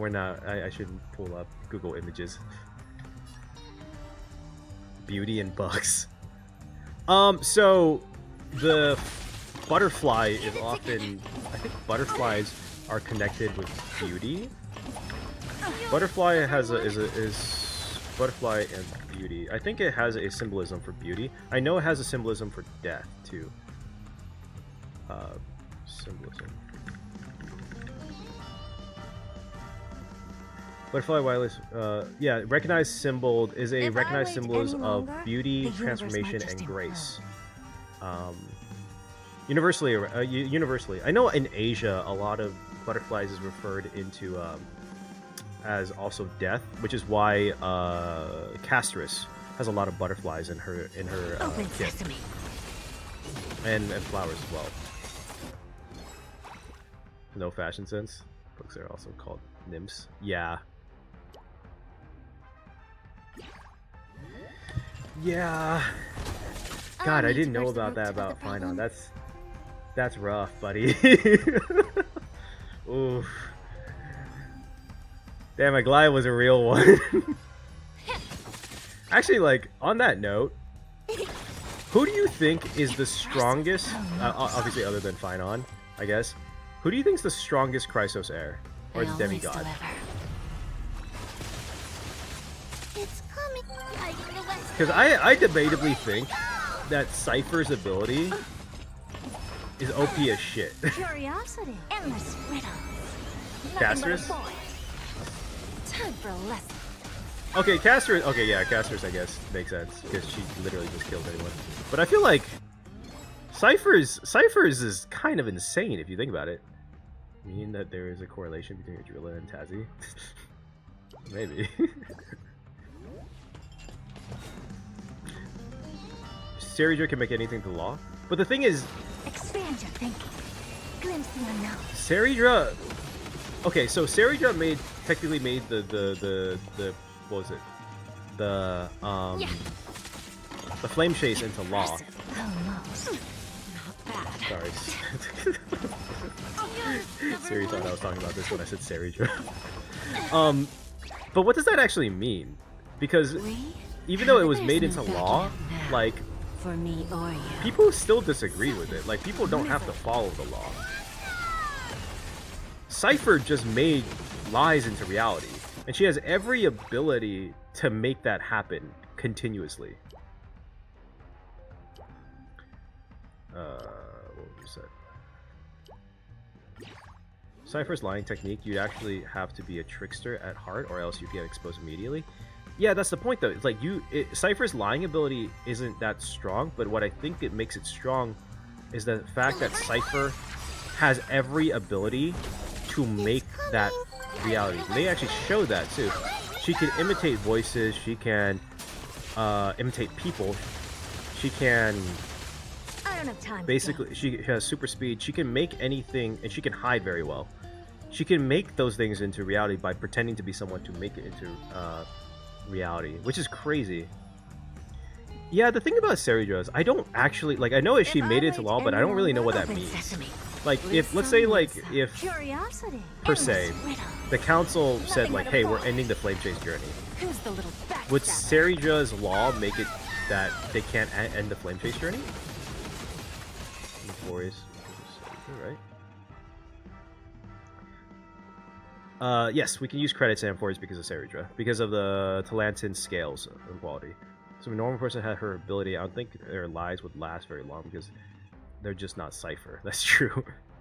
So today's weekend, does that make day become weekend? Because I think Sunday would have have a word with her if she does.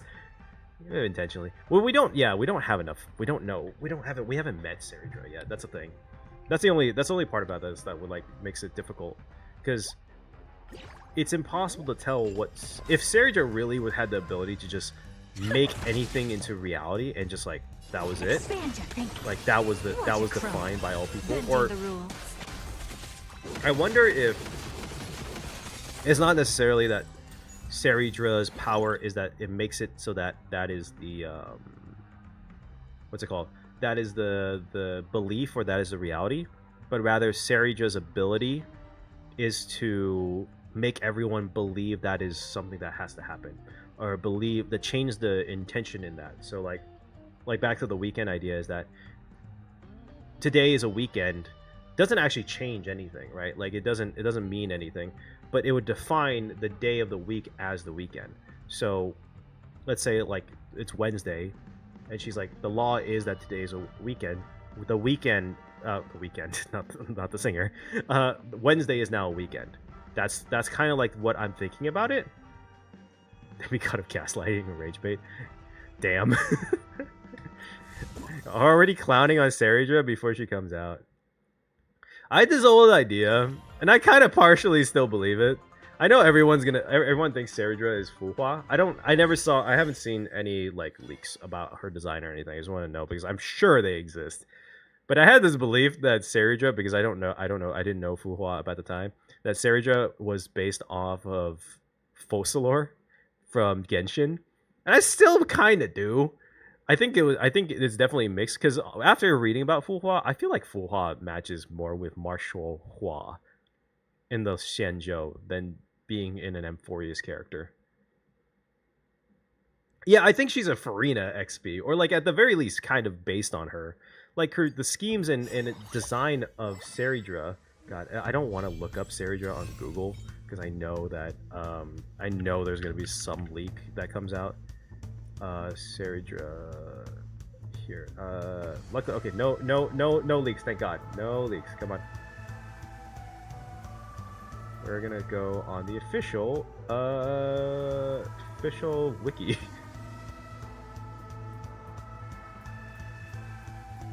Yeah, it's in the trailer. I'm trying to look for the. So this is right here. Like to me, she has like a lot of aspects of her that looks Fontainian French, like the cuffs, like the I don't know what these are, like the boot cuffs, and then the hair, the crown could be the hat. Like there's a lot here to me that looks very Farina, Focalor, than Fuhua. I mean, like if I look up Fuhua,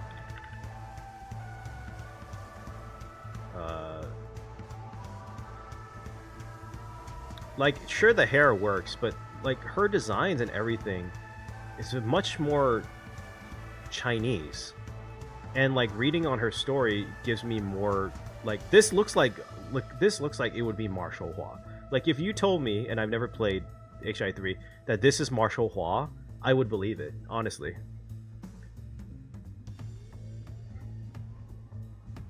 Flame Reaver is Phainon, and he sold all the Chrysos Heirs. How is he the fourth? Fourth? What do you mean? The size too. I've said it before, but blue color palette is related to Law. Whitish hair and dragon wings that's gender belt and overlet. Cannot prove it. Yeah, I have this release silhouettes remaining Chrysos Heirs.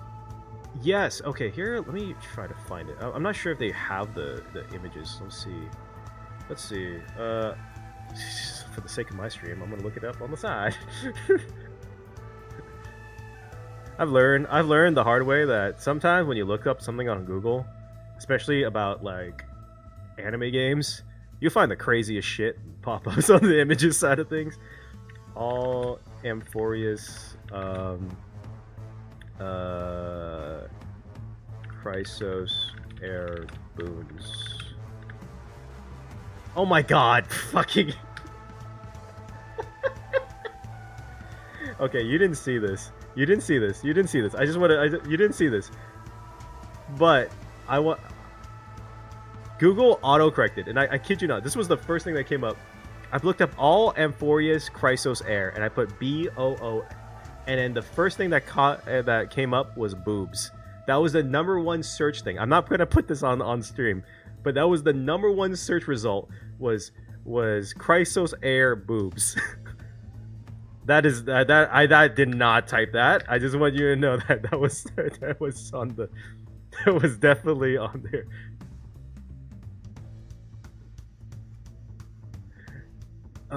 Do they have the images?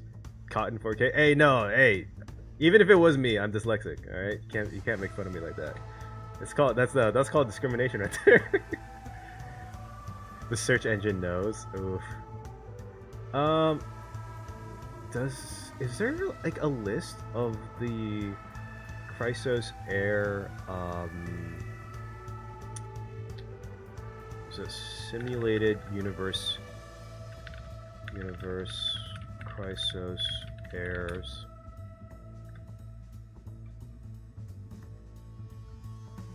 Searching for Aglaia. I guarantee you that part. That definitely. What's it called? That definitely. That search bar definitely went up like crazy. Oh, okay, this works. Actually, this works. This works. I found it. Okay, this works. I think it's the same image.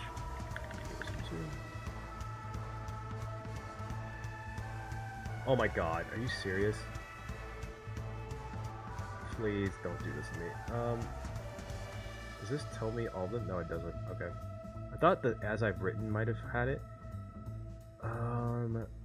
Whatever. We'll just look up Seridra's one.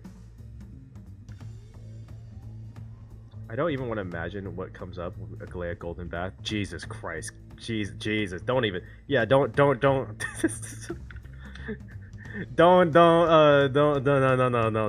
do that. Here, this is fine. This is okay. Oh my god. Why is it asking me to log into every fucking thing, dude? I swear to god. Alright, here. I just want to see this so I can show this. Okay, here. I think this should be fine. This right here, I can't actually visit it because it's on X. But, search for Protean Hero Boons. Actually, wait, thank god. Thank you. That's actually, that would probably be good. Protean Hero Booms. I swear to god. If I look it up and the first thing that comes up is Protean Hero Boobs, I swear this community. I swear to god. Protean Hero Boons. HSR Boons.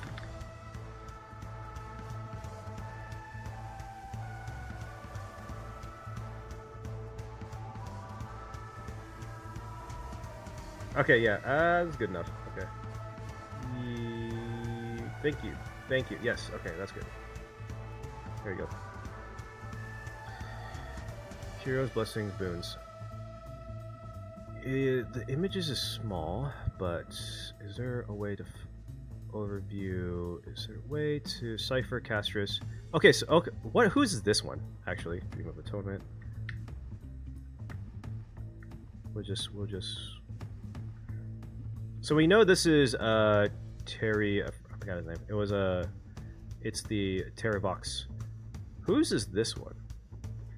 So this would. So I saw someone talk about this is Ego. This might be Ego, which is meant for codename for Alicia. Does Alicia have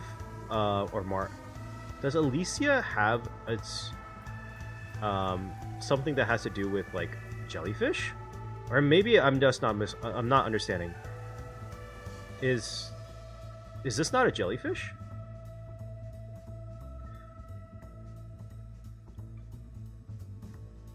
Yes, so she has something to do. Her ult has to do with jellyfish. Oh. Interesting. Oh.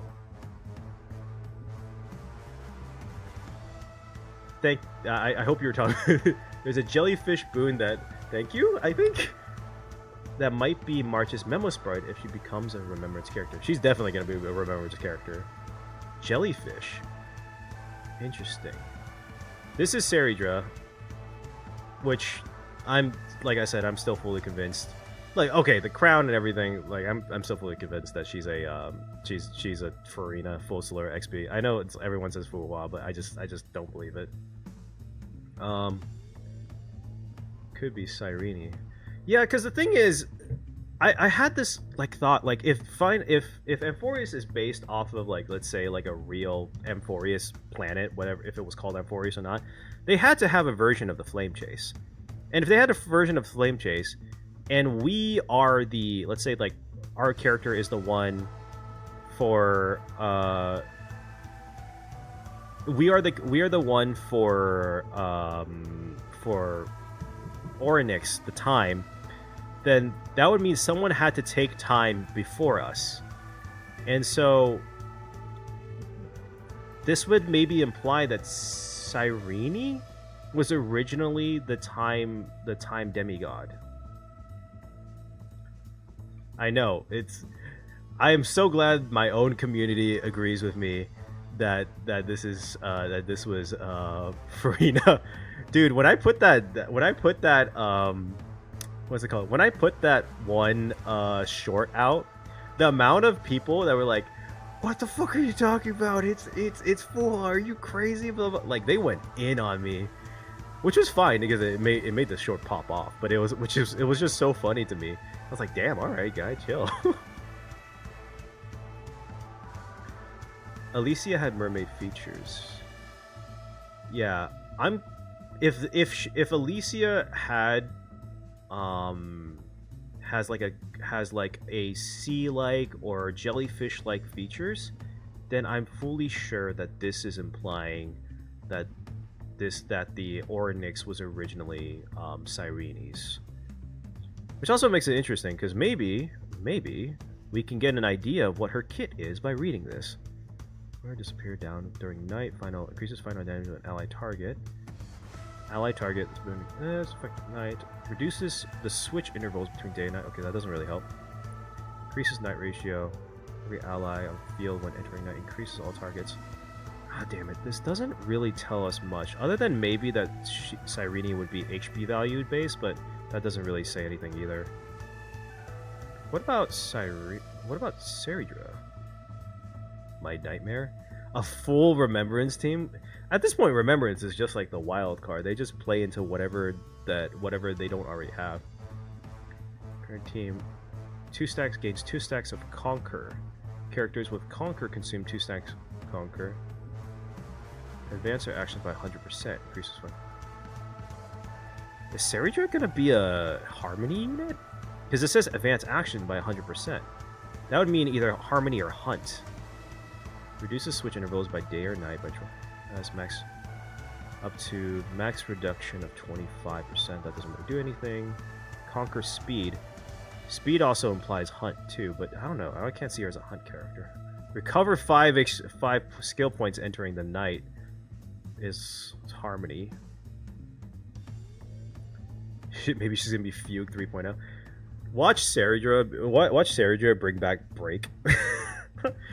I invested a lot in Break. I got a Fugue and everything. I need Break to come back, please. I need Bronya vibes from her buffs. Yeah, that's what I'm looking at too. Reduces switch interval by night. Investments. Yeah, she gives me like Bronya vibes. The advanced action and then the speed and recover skill points is definitely something either a Hunt Harmony unit or a Harmony unit. Harmony unit. Okay, we know. This one doesn't tell me shit. This one actually tells me nothing. Every target during that. Yeah, I think they purposely made hers very general. What about Terry Box? What are you gonna do? Oh shit! A shield. Wait, is he gonna be preservation? And max XP. That shields are either preservation or destruction. Reduces switch. Oh, it would make sense. God, another shield. Max HP. Shield during night. Oh, he has to be preservation then. Reduces switch to night. Yeah, okay. Who else do we not have? Unblinking Lies. World Bearer. Okay, we know this one. Is there... Where's the silence? During day, increases enemy target final damage by 25%. The yearly preservation character? God. I don't know how they're going to make preservation relevant, because everyone is HP scaling base. Like, I don't know how it's going to work. Afflicts enemy with Swan Song. Is it going to be Nihility? Is it going to be Dot? Swan Song, physical damage. Are we going to... Is this why they're is this why they're buffing Kafka? Oh, for sure she's Dot. Bleed is here. She's 100% Dot. She has Bleed. Wow, this really tells you a lot. I never really thought about that. Ah, that's interesting. All right, what am I doing? I forgot where am I even doing with this. Okay, I saw this is gonna make Dot meta trust. Give an inch and they'll take 'em for right. all those all the Kafka all the people who pulled Kafka or pulled like E2 Kafka.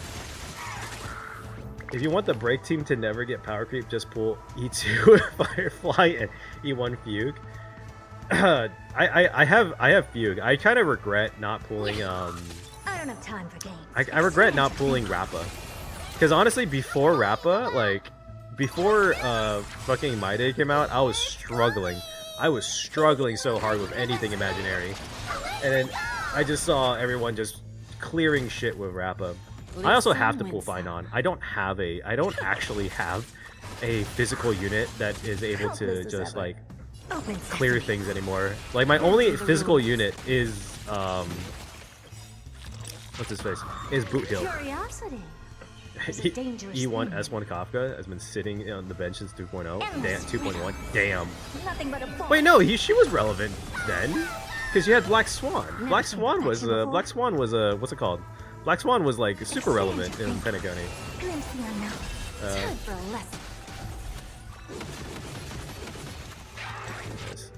If I skip Rappa, I would have E1 Fugue. Age better than my...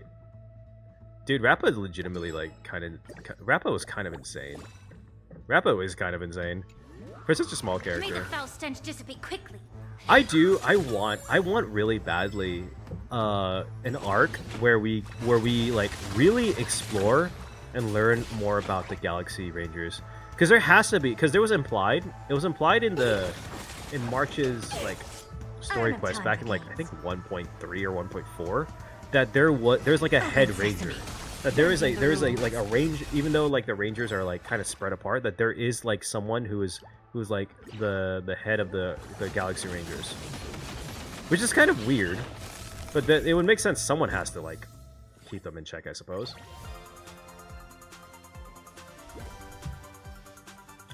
Yeah. Okay, after Amphoreus, that's 3.8. No. 3.8. What do you mean? Is 3.8? You think 3.8 is gonna cover the what's it called? Galaxy Rangers? There's no backing out now, for me or you. Pentaconi arc at 3.8. Oh, they were mentioning. So I'm not sure if it's a Pentaconi arc. They mentioned that they wanted to do another conclusion to Pentaconi in 3.8. I'm not sure what that meant. If that was like an epilogue or checking up on everyone. The Rangers definitely one of the most interesting factions for me, based on the different types of heroes and stories books, I guess.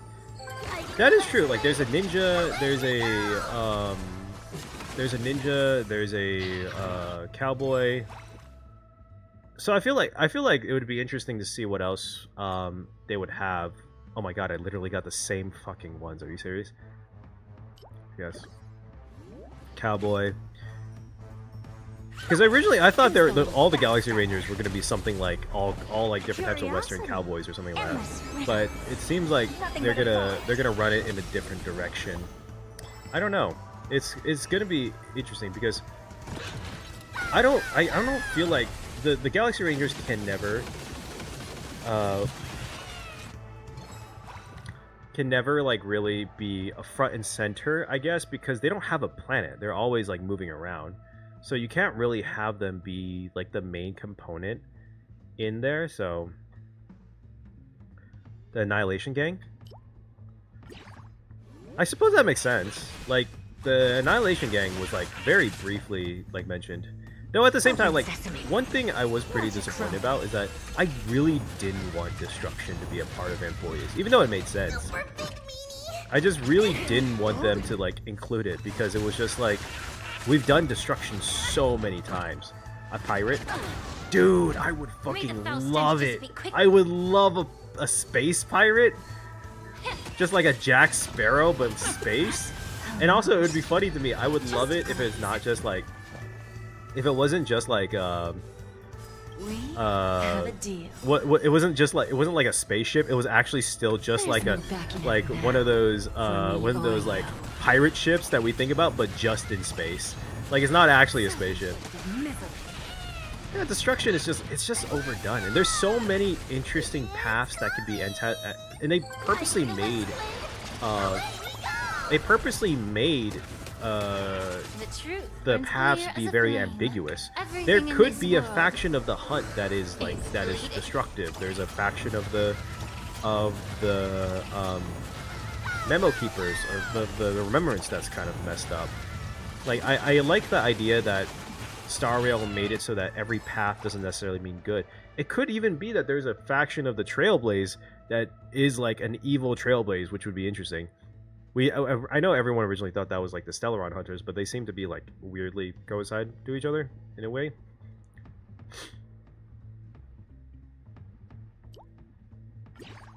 You and your allies still don't comprehend the meaning of destruction? Yeah, that's true, but I feel like I can learn it over the course of time. The Flying Dutchman, dude. Yes, a flying pirate, like a Flying Dutchman pirate ship is as Galaxy Rangers. I would love that. That'd be sick. Actually, I kind of, now that you mention it, I kind of want that to be the Ranger leader. It's just like a pirate ship.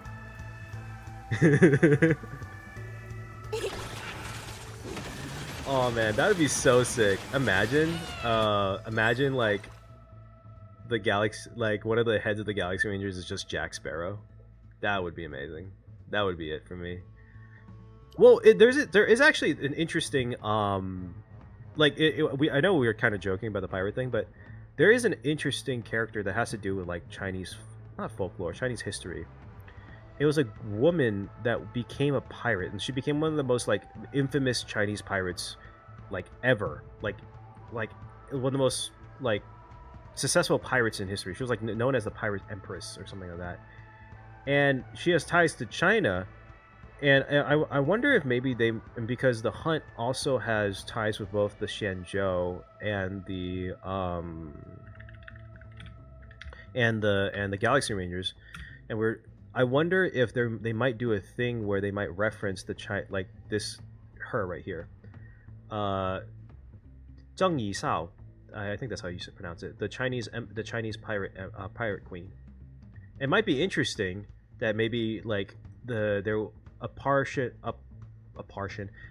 maybe the origins of the Galaxy Rangers was like people who followed the Hunt that decided to go rogue because the Hunt really focused on the abundance, but the Galaxy Rangers kind of focus on their own like vengeance in a certain way.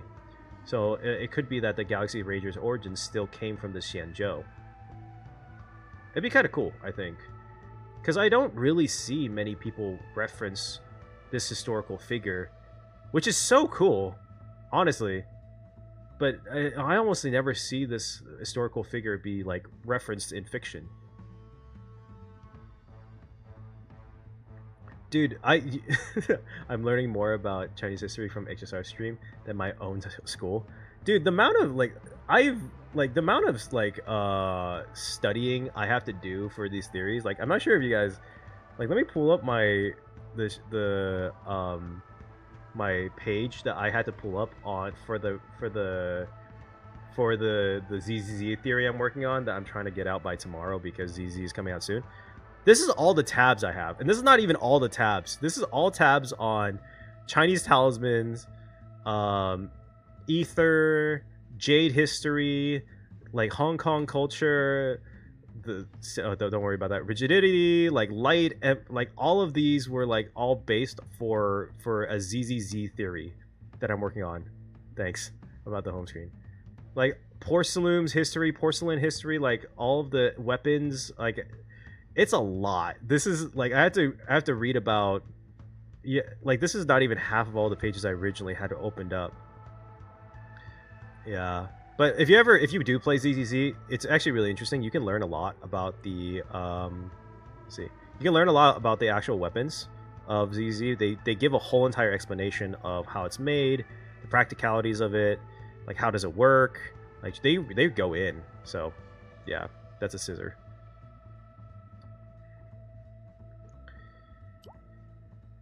But yeah, if you ever want to learn about if you're into ZZZ, it's a good place to.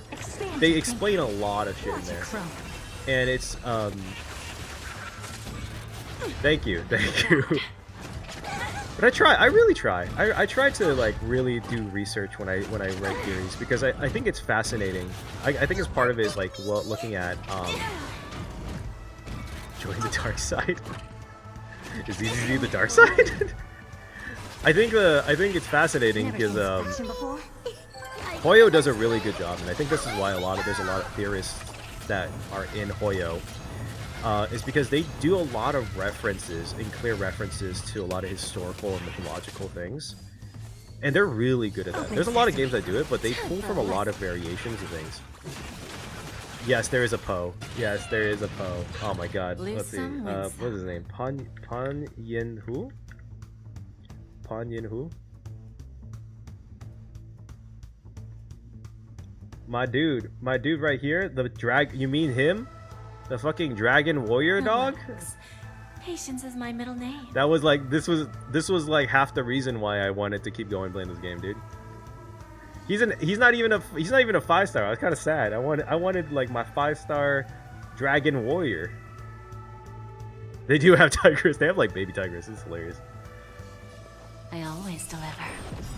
Get the joke. Congratulations, you're the smartest person inside. May the foul stench dissipate quickly.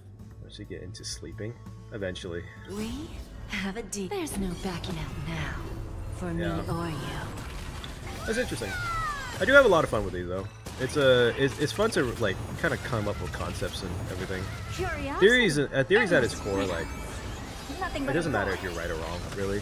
Like obviously it does matter a little bit, but at its core, theories is all about like making something believable. I kind of think about it in a weird way. It's like 2 steps away from just writing a fan fiction in a certain way. You just have to think about what's gonna happen, and then you kind of go from there on like what is possible, what's the possibilities of what could happen, and make it believable. But yeah. On the final note, I think after this last part, I'm probably gonna log off. But on a final note, what do you guys think is gonna happen in 3.4? Immediately, this is the next patch. What's the plans for 3.4? What do you think's gonna happen? So I have my thoughts, but I want to see from you guys first. I'm curious, because there's a few things that have to happen, in my opinion. But but I want to know. Don't let me down. Here's going here. We're gonna reunite with the crew. I think that based off of the fact I was iffy about it until I saw about the anchor thing.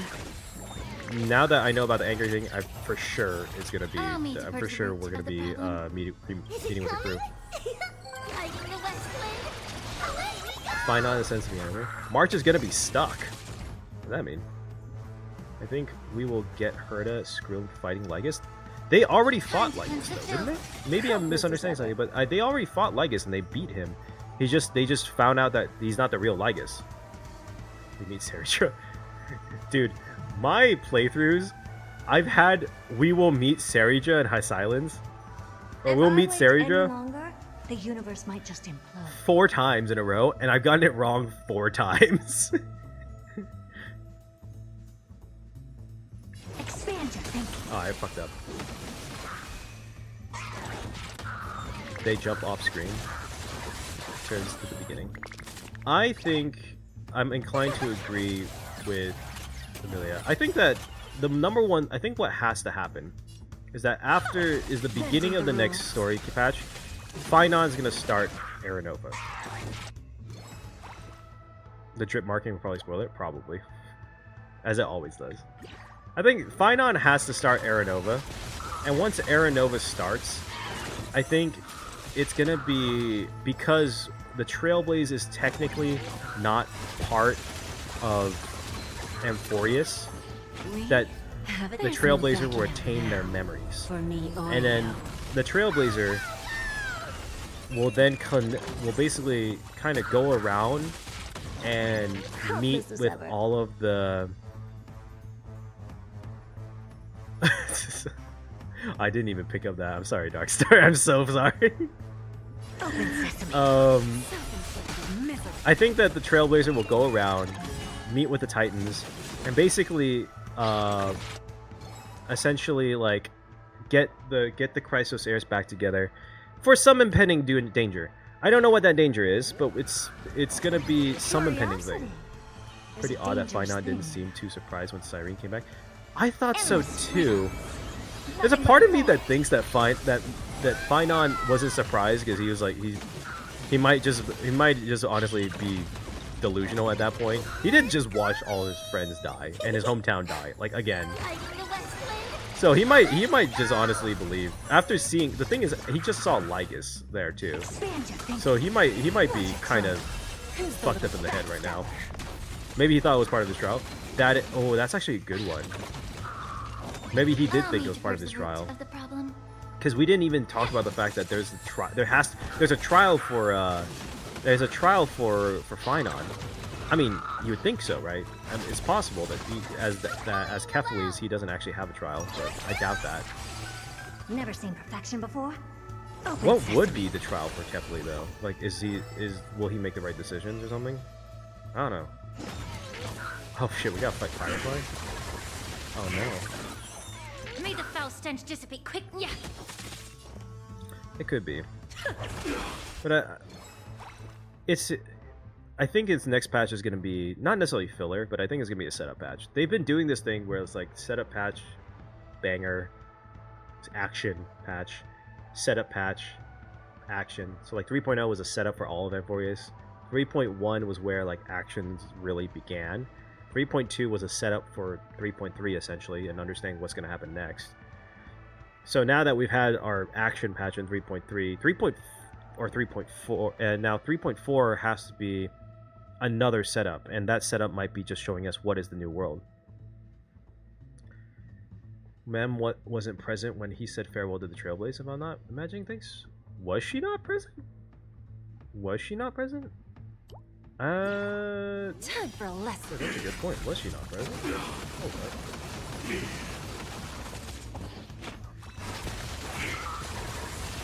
I don't think she was actually. You're right.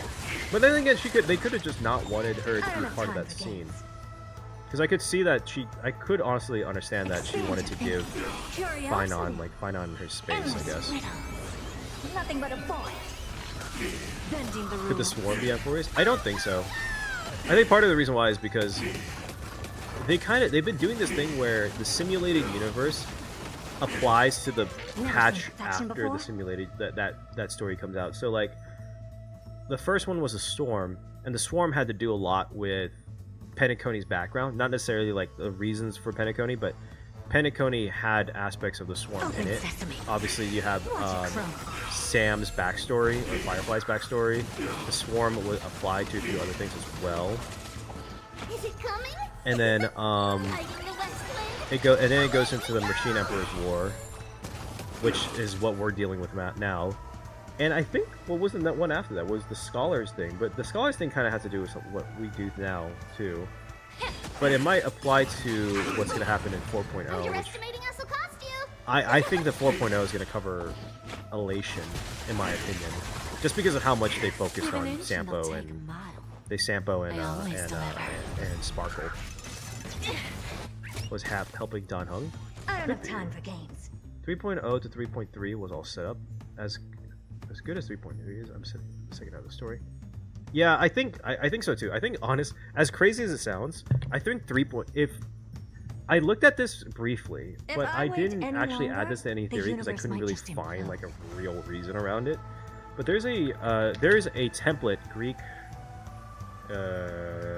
play template.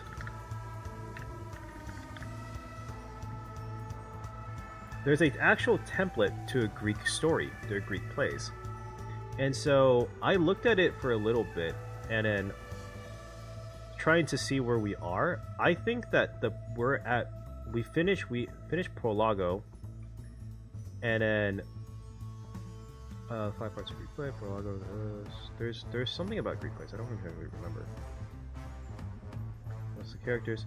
I think 3.4 is where we get to episodos. This is where like things really start unfolding. Things start like coming together. This is where like in a story where we get all of the background information. This is where shit goes down. And then Stasima is more like interlude episodes. which is, I don't think they're really going to add it, but it's more going to be just part of the story. And then Exodius is going to be like 3.6 or 3.7. That's my thought, at least. But I didn't really have a concrete idea too much, so I never really included that. Time for a lesson. The Order Assembly was also part of Swarm Disaster? Yeah, that was. You're right. We forgot. Locha and the Rod made 2. Not bad. What element do you think will May the get foul in the stench planet? dissipate quickly. Thinking electricity? We? I think... There's no backing out now. For I think me, Quantum. loyal. Do we have a Quantum? We don't have Quantum yet, right?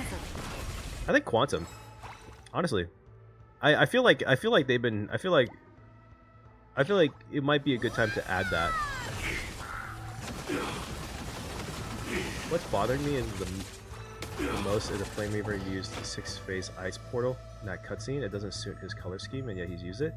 There was an interesting point. I think it was like Nova Impact made, where that the Flame Reaver might have the abilities of each of the Chrysos Heirs.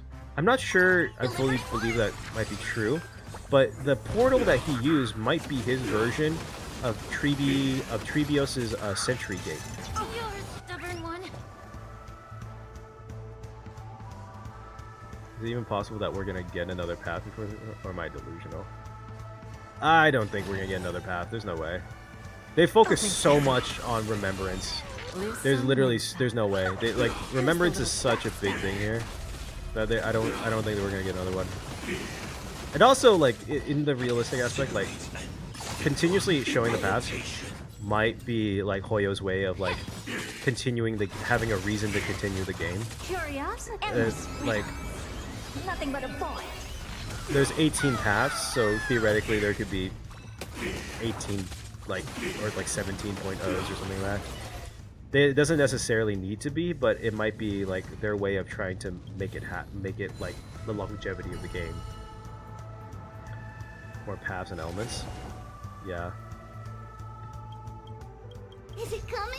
Oh shit, I didn't know that was this. Hiding the west wind. Away we go! I don't know. Yeah, I don't know what they would add though. I would like to see more elements too, but I don't know what they would add. What elements are missing from Star Rail though? Bending the rules. I guess water would be the only one I could think about. But like, they can't really do that because Danhung is already imaginary. I just don't know what other elements would it be. Underestimating us will cost you. Dendro? Oh yeah, there is Earth. There's like Earth. Never seen perfection before. Earth and like plants. Open sesame. You until tomorrow.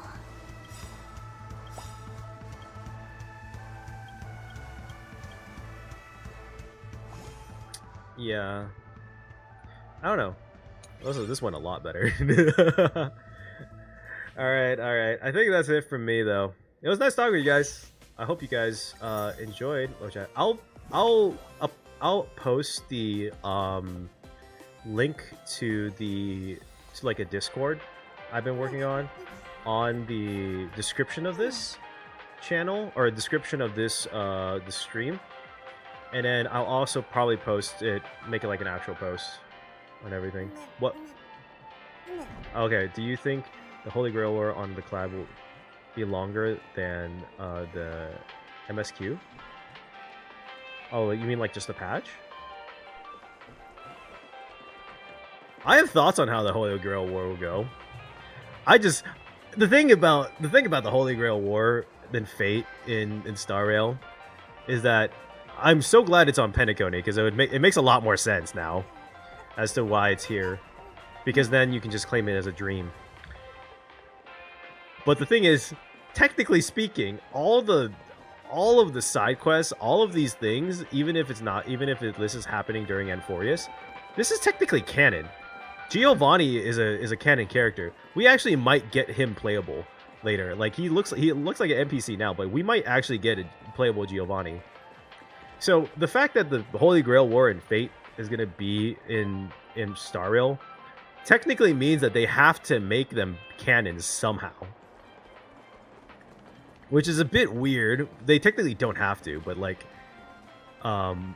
but supposedly it should be. So they just claim it as a dream.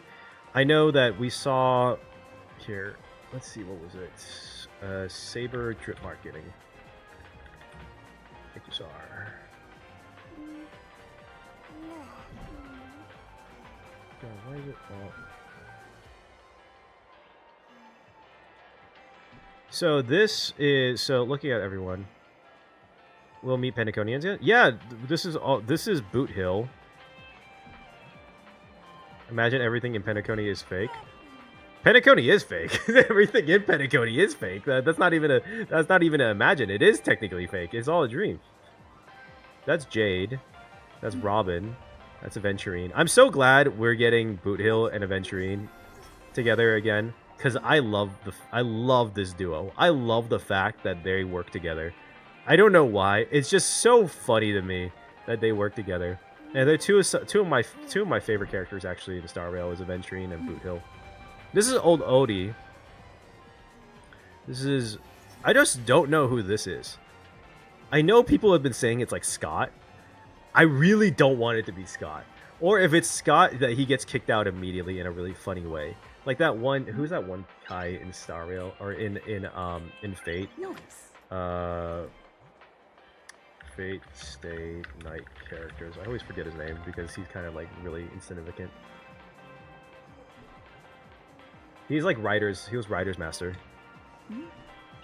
Oh no, this can't be Rekka. Can it? I would love it to be Rekka because I would absolutely love it way more if it was Rekka. Shinji Maito.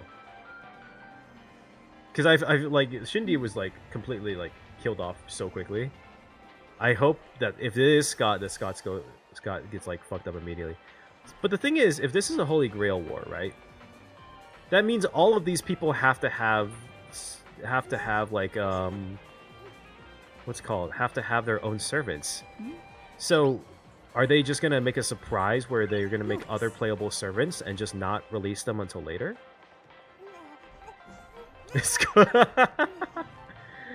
Dude, they're gonna. Though I'm sorry to tell this to you, but Scott is gonna come back. Scott, the thing is, Scott's there. Scott's Hoyo's punching bag. Scott's Star Rail's punching bag. He's there so to make quests so that he can be the punching bag of the IPC. Like that's just how it's gonna work. I guarantee you, Scott's coming back. Shinji instead of Rin would be an amazing troll. God, I'm so shocked they didn't put Rin in this game. I am so shocked they didn't put Rin in this game. Like Rin, either it's gonna be a surprise or Rin is or like they're gonna make a skin for Rin. Also, would be shocked that they don't give a skin later, at least now or later for Ilya, with Ilya and Hercules for Svarog and Clara. Yeah, no, I think it's so sad not to see Rin Tosaga in this game. No Rin and Emiya. I'm actually okay without Emiya because technically Archer is Emiya, so I'm okay without Shiro in there. I'm kind of just sad that Rin's not in here. I'm gonna be honest. That's it. I guess they could have technically picked Sakura, but it was technically Rin's. Like Unlimited Blade Works, it was Rin's path. What would be smart though, if I were to say something, like I think it would be smart for them to make this an ongoing thing because we know because Star Rail has been confirmed to be heavily inspired by Fate and Fate Go. That the reason why they didn't put Rin yet was because this might be a precursor to a collaboration with Fate Go. And they put Rin, who they put what's her name? Ishtar from Fate Go, who is basically Rin but as a servant. That's the only way I can understand why they wouldn't put Rin as a character, is that they plan to put Ishtar because they plan to collab with Fate Go. That's the only reason why I would understand they didn't put Rin in this game. Fate needs a PC client.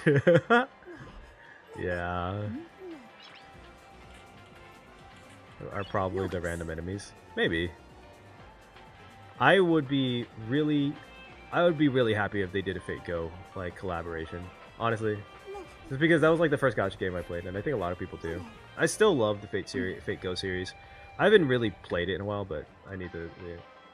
I hope we can meet some Galaxy Rangers. The Holy Grail War, since Boot Hill fires that bullet. Yeah, I'm so sad that we never got like a hint at other future Galaxy Rangers. Because I thought that was going to be like the first thing that pops up when he fired the bullet, is that we're going to see a bunch of Galaxy Rangers, but we never really did. But yeah, it's unfortunate. Not nice. Not nice. But anyways, thank you all for coming. I think I'm going to end stream now because I need to probably eat dinner. Because it's like getting up to 6 o'clock and I need to cook dinner. But yeah, thanks for coming for this lore chat. I hope you guys enjoyed. Have fun. I want to try to keep doing more of these whenever like patch updates come out. Thank you.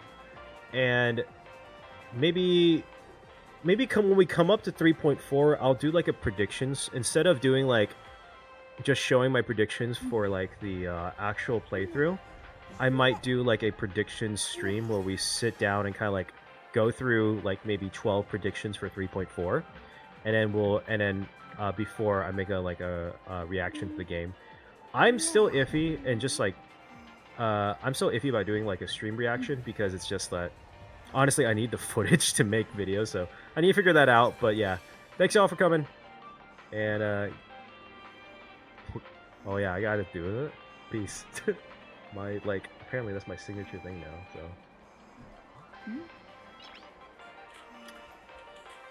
Nice. Oop.